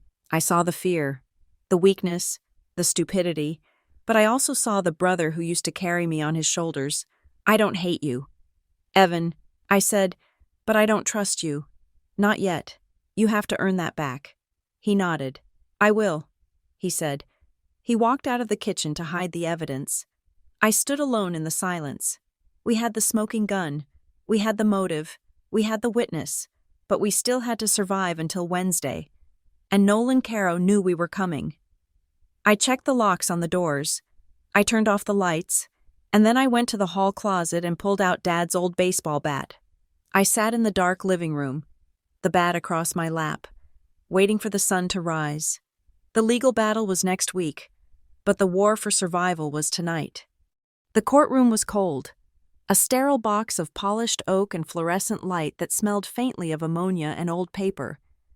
I sat at the plaintiff's table, my hands clasped so tightly that my knuckles had turned the color of bone. Beside me, Mira Danton was arranging her files with the precise, deliberate movements of a surgeon preparing for an amputation. Across the aisle, Graham Marston sat alone. He looked relaxed, almost bored, scrolling through messages on his phone. He did not look like a man who had forged a deed. He looked like a man who played golf with the judge. Behind him, in the gallery, Nolan Caro sat in the back row. He was wearing a navy suit that cost more than my car, his face a mask of polite disinterest. Evan sat next to me. He was wearing a suit that was a size too big, a relic from a job interview 5 years ago. He was shaking, not a violent tremor, but a constant, low-frequency vibration that rattled the water pitcher on the table. Judge Holloway swept into the room, his black robe billowing. "All rise," the bailiff intoned. We stood. The judge sat. The gavel banged, a sharp crack that signaled the beginning of the end. Docket number 402. The estate of Thomas Kelly versus Caro Ridge Holdings and Marston and Hale Legal Group. The judge announced, "We are here on an evidentiary hearing regarding the emergency injunction on the sale of property. Ms. Danton, you may proceed." Mira stood up. "Your Honor," she began, her voice clear and steady, "we are here to prove that the proposed sale of the Kelly family home is the result of fraud, duress, and a falsified deed transfer. We are also here to present a valid, subsequent will that places the property in trust, preventing this sale entirely." She walked to the evidence table and laid down the red envelope I had found in the storage unit. "This document, Your Honor, is the last will and testament of Thomas Kelly, dated October 25th. It was notarized, sealed, and stored in a secure location by the deceased. It explicitly names Lydia Kelly as trustee and forbids the sale of the home." Marston stood up slowly. He didn't even look at the will. He looked at the judge. "Objection, Your Honor," Marston said, his voice smooth as oil. "We challenge the admissibility of this document based on a broken chain of custody." The judge frowned. "Explain. Mr. Marston, Miss Kelly claims to have found this document in a storage unit," Marston said, gesturing dismissively toward me. "A storage unit that she admits she broke into. A storage unit that was not listed in the initial asset inventory. We have no way of knowing if this document was actually created by Thomas Kelly, or if it was fabricated by a desperate heir and planted there 2 days ago." He turned to look at me, a smirk playing on his lips. "It is remarkably convenient, Your Honor, that a document perfectly tailoring the estate to Ms. Kelly's wishes appears out of thin air just days before a lucrative sale is set to close, without a witness to the signing or a lawyer who drafted it. This is just a piece of paper found in the dark." I felt the heat rise in my cheeks. He was calling me a forger. Mira looked at me. It was my turn. I stood up. "Your Honor," I said, my voice shaking slightly, I did not fabricate this. My father wrote it, and I can prove it. I picked up the old laptop I had taken from the unit. I walked to the witness stand and plugged it into the court's display system. Mr. Marston is right that the paper trail is thin. I said, my father did not use a lawyer because he did not trust his lawyer. He wrote this will himself. On this computer, I opened the file directory on the screen. This is the metadata for the file named final_will_October 25th. I said, the screen projected the details for everyone to see. Created October 25th, 2023, 1400 hours. Last modified October 25th, 2023, 1430 hours. Author Thomas Kelly. I turned to Marston. Unless you are suggesting I traveled back in time to create this digital file on my father's personal computer 3 weeks before he died. This document is authentic. The metadata locks it in time. He wrote it, he printed it, and he had it notarized by a mobile notary at the UPS store on 4th Street. We have the receipt. I slapped the receipt onto the projector. It showed a payment for notary services on the same date and time. Marston's smile faltered. He stiffened, adjusting his cufflinks. Digital records can be manipulated, Marston argued, but his voice lacked its earlier punch. Not without leaving a trace, I countered, and I'm happy to submit this drive to a forensic analyst right now. Are you willing to submit your deed correction to the same scrutiny? Mr. Marston. The judge looked at the screen, then at Marston. The objection is overruled, Judge Holloway said. The will is admitted into evidence. Marston sat down hard. He whispered something to his associate. His face red. The judge called a 15-minute recess to review the documents in chambers. I walked out into the hallway, my heart pounding. I needed water. As I stood by the water fountain, a shadow fell over me. Lydia. I turned. It was Nolan Caro. He was standing too close. He smelled of mint and expensive wool. He wasn't smiling anymore. You are making a mistake, he said quietly. I stepped back, checking the hallway. It was crowded with lawyers and clients, but we were in a quiet alcove near the elevators. I am proving that you are a thief. Nolan, I said, that is not a mistake, he sighed, shaking his head like a disappointed teacher. You think this is about a house, he said. It is not about the house. It is about the ecosystem. You are disrupting a very complex flow of capital. He reached into his pocket. I tensed, but he only pulled out a folded piece of paper. This is a settlement agreement, he said. We will drop the claim on the house. We will walk away.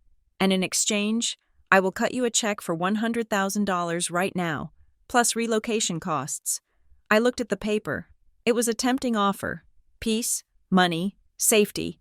What is the catch, I asked. Non-disclosure, he said. You sign it, and you never speak about Brightwick, or Carrow Ridge, or your brother's debts again. You drop the investigation, you burn that memo your father wrote, and you go back to Philadelphia and live a happy life. I looked at him. He was scared, not of losing the house, but of the memo. He was terrified of the state investigator Dad was supposed to meet. Why, I asked. Feigning hesitation. Why pay me if you think you can win, because trials are public? Lydia, he said, lowering his voice. And we value our privacy. Brightwick is sensitive. It is a funnel for a lot of important people. If you crack it open, you are going to find things you wish you hadn't. A funnel. I glanced up at the wall. Directly above Nolan's head was a large sign. Notice these premises are under audio and video surveillance. And below it, a smaller sign. Courthouse hallway. No expectation of privacy. I had my hand in my pocket. My phone was recording. I had started it the moment I walked out of the courtroom. So Brightwick is a funnel, I asked, keeping my voice level, for laundering money. Nolan laughed. A short, sharp sound. Call it what you want. It is a mechanism. We move liquidity for people who cannot move it themselves. Your brother was just a cog. Your father was an obstacle. Do not be an obstacle. Lydia, take the money. I looked him in the eye. No, I said. Nolan's face went cold. Then you are going to lose everything, he said. He turned and walked away. I stopped the recording. I had him. When the court reconvened, the atmosphere had shifted. The judge looked grim. "We are ready to proceed with testimony," Judge Holloway said. "I call Evan Kelly to the stand." Mira said. Evan stood up. He looked like he was walking to the gallows. He took the oath, his voice barely a whisper. He sat in the witness box, looking small and fragile. "Mr. Kelly," Mira asked, standing in front of him, "can you explain to the court why you attempted to sell the family home immediately after your father's death?" Evan took a deep breath. He looked at me. I nodded. "Because I owed money," he said. "To whom?" "To a private gambling operation run by Nolan Caro." He said. Marston jumped up. "Objection. Hearsay overruled." The judge barked. "Sit down. Mr. Marston." Evan continued, his voice gaining a little strength, though it trembled with shame. "It started as a game." Evan said, "Private poker nights. They recruited me at a bar. I won at first. They let me win.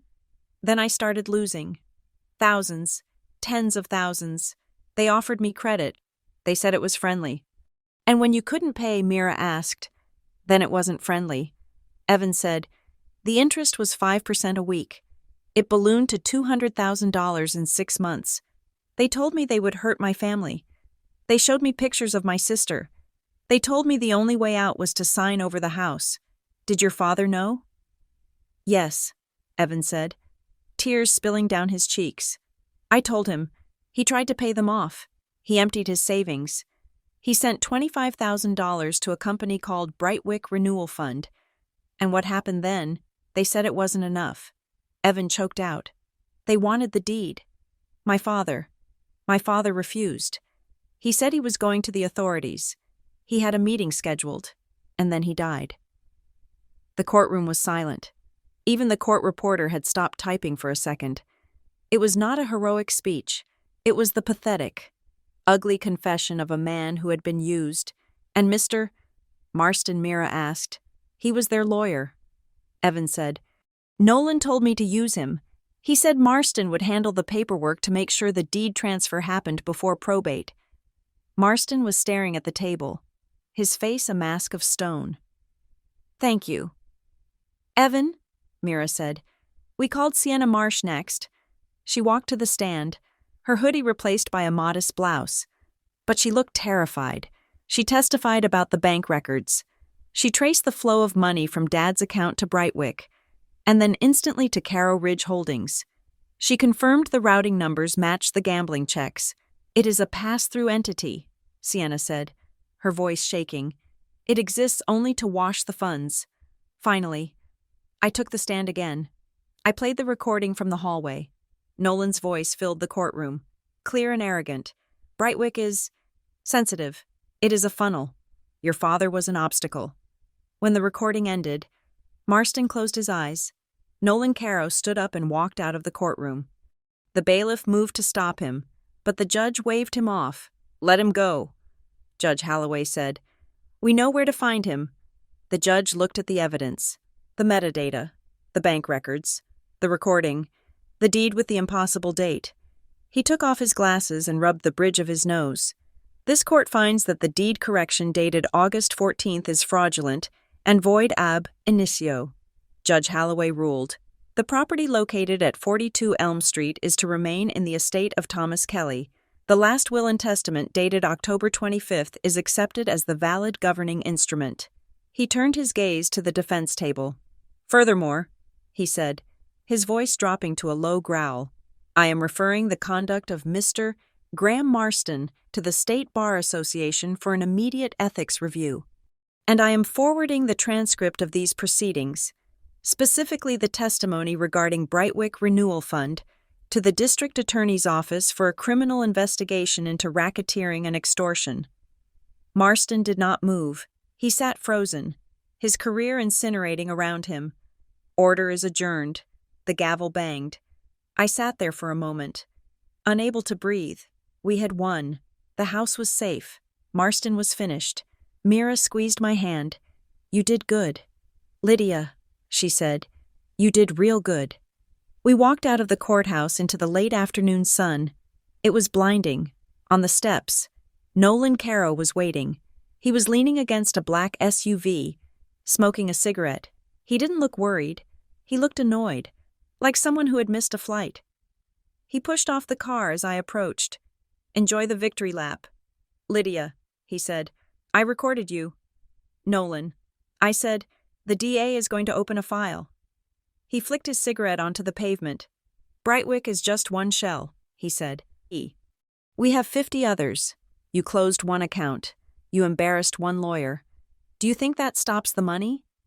It stops you from taking my house." I said, "For now," he said, "but you do not understand what you started. You kicked a hornet's nest. You think we are just a local gambling ring. We are an infrastructure. You cut off a head. 2 more grow back." He opened the car door. "Watch your mail, Lydia, and watch your brother. Debts don't just vanish because a judge bangs a hammer." He got in and drove away. I watched him go. He was right. We hadn't destroyed the network. We had just annoyed it, but we had survived. I drove back to the house with Evan. The ride was silent. When we got home, the sun was setting, casting long purple shadows across the yard. The for sale sign that Evan had planted in the yard was still there. I walked over to it, grabbed the post with both hands, and ripped it out of the ground. I threw it into the bushes. We went inside. The house felt different. It didn't feel like a tomb anymore. It felt like a fortress that had held the line. I walked into the living room. There was one last place I hadn't checked. In the confusion of the last week, I had remembered a story Dad used to tell me. When he renovated the living room in 1995, he had left a loose baseboard behind the radiator. He said it was for time capsules. I knelt down behind the heavy cast iron radiator. I felt along the wood. There it was, a section of the trim that was not nailed down. I pried it back. There was a small envelope tucked into the insulation. It wasn't red or official. It was just a plain white envelope with Lydia written on it in blue ink. I sat on the floor and opened it. "My dearest Lydia, if you are reading this, then the worst has happened, and the fight is over. I hope you saved the house. But more than that, I hope you saved your brother.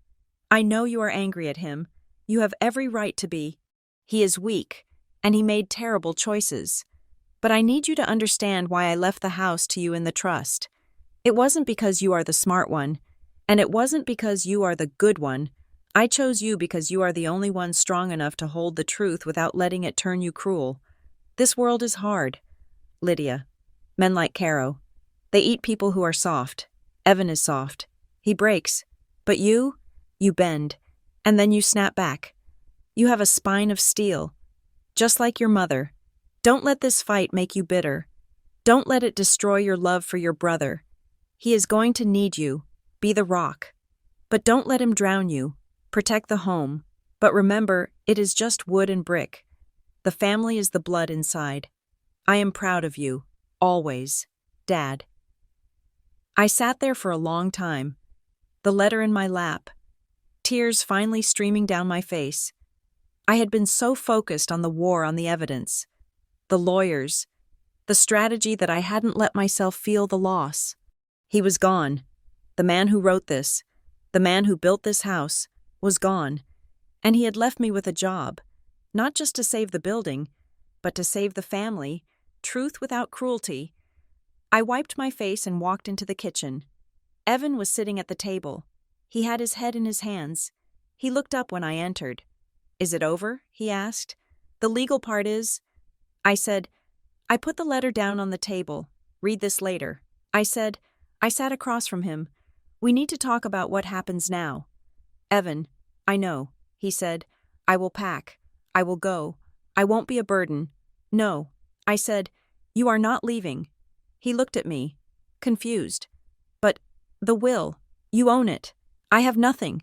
The will says you have a right to reside here." I said, "But it has conditions, and I am adding my own." I leaned forward. "First, you are going to treatment. Inpatient. 30 days. I found a place in the next county. Mira is setting it up. The estate will pay for it."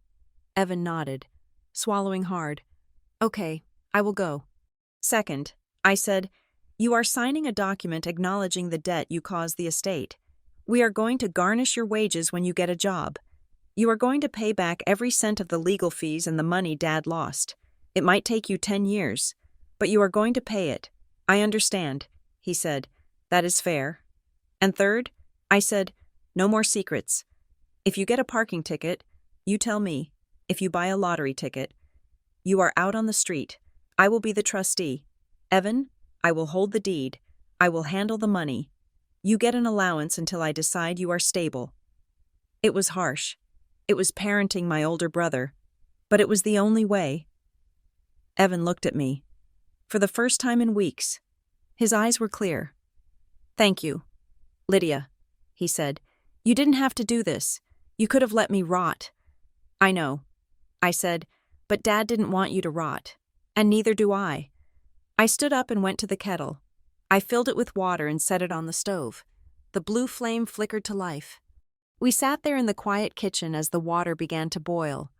Outside, the night was dark, and I knew the wolves were still out there. Nolan Caro was out there. The debts were still real. The threat hadn't vanished. It had just retreated into the shadows. But we were here. The house was ours. I poured 2 cups of tea. I slid one across the table to my brother. Drink up, I said. We have a lot of work to do tomorrow.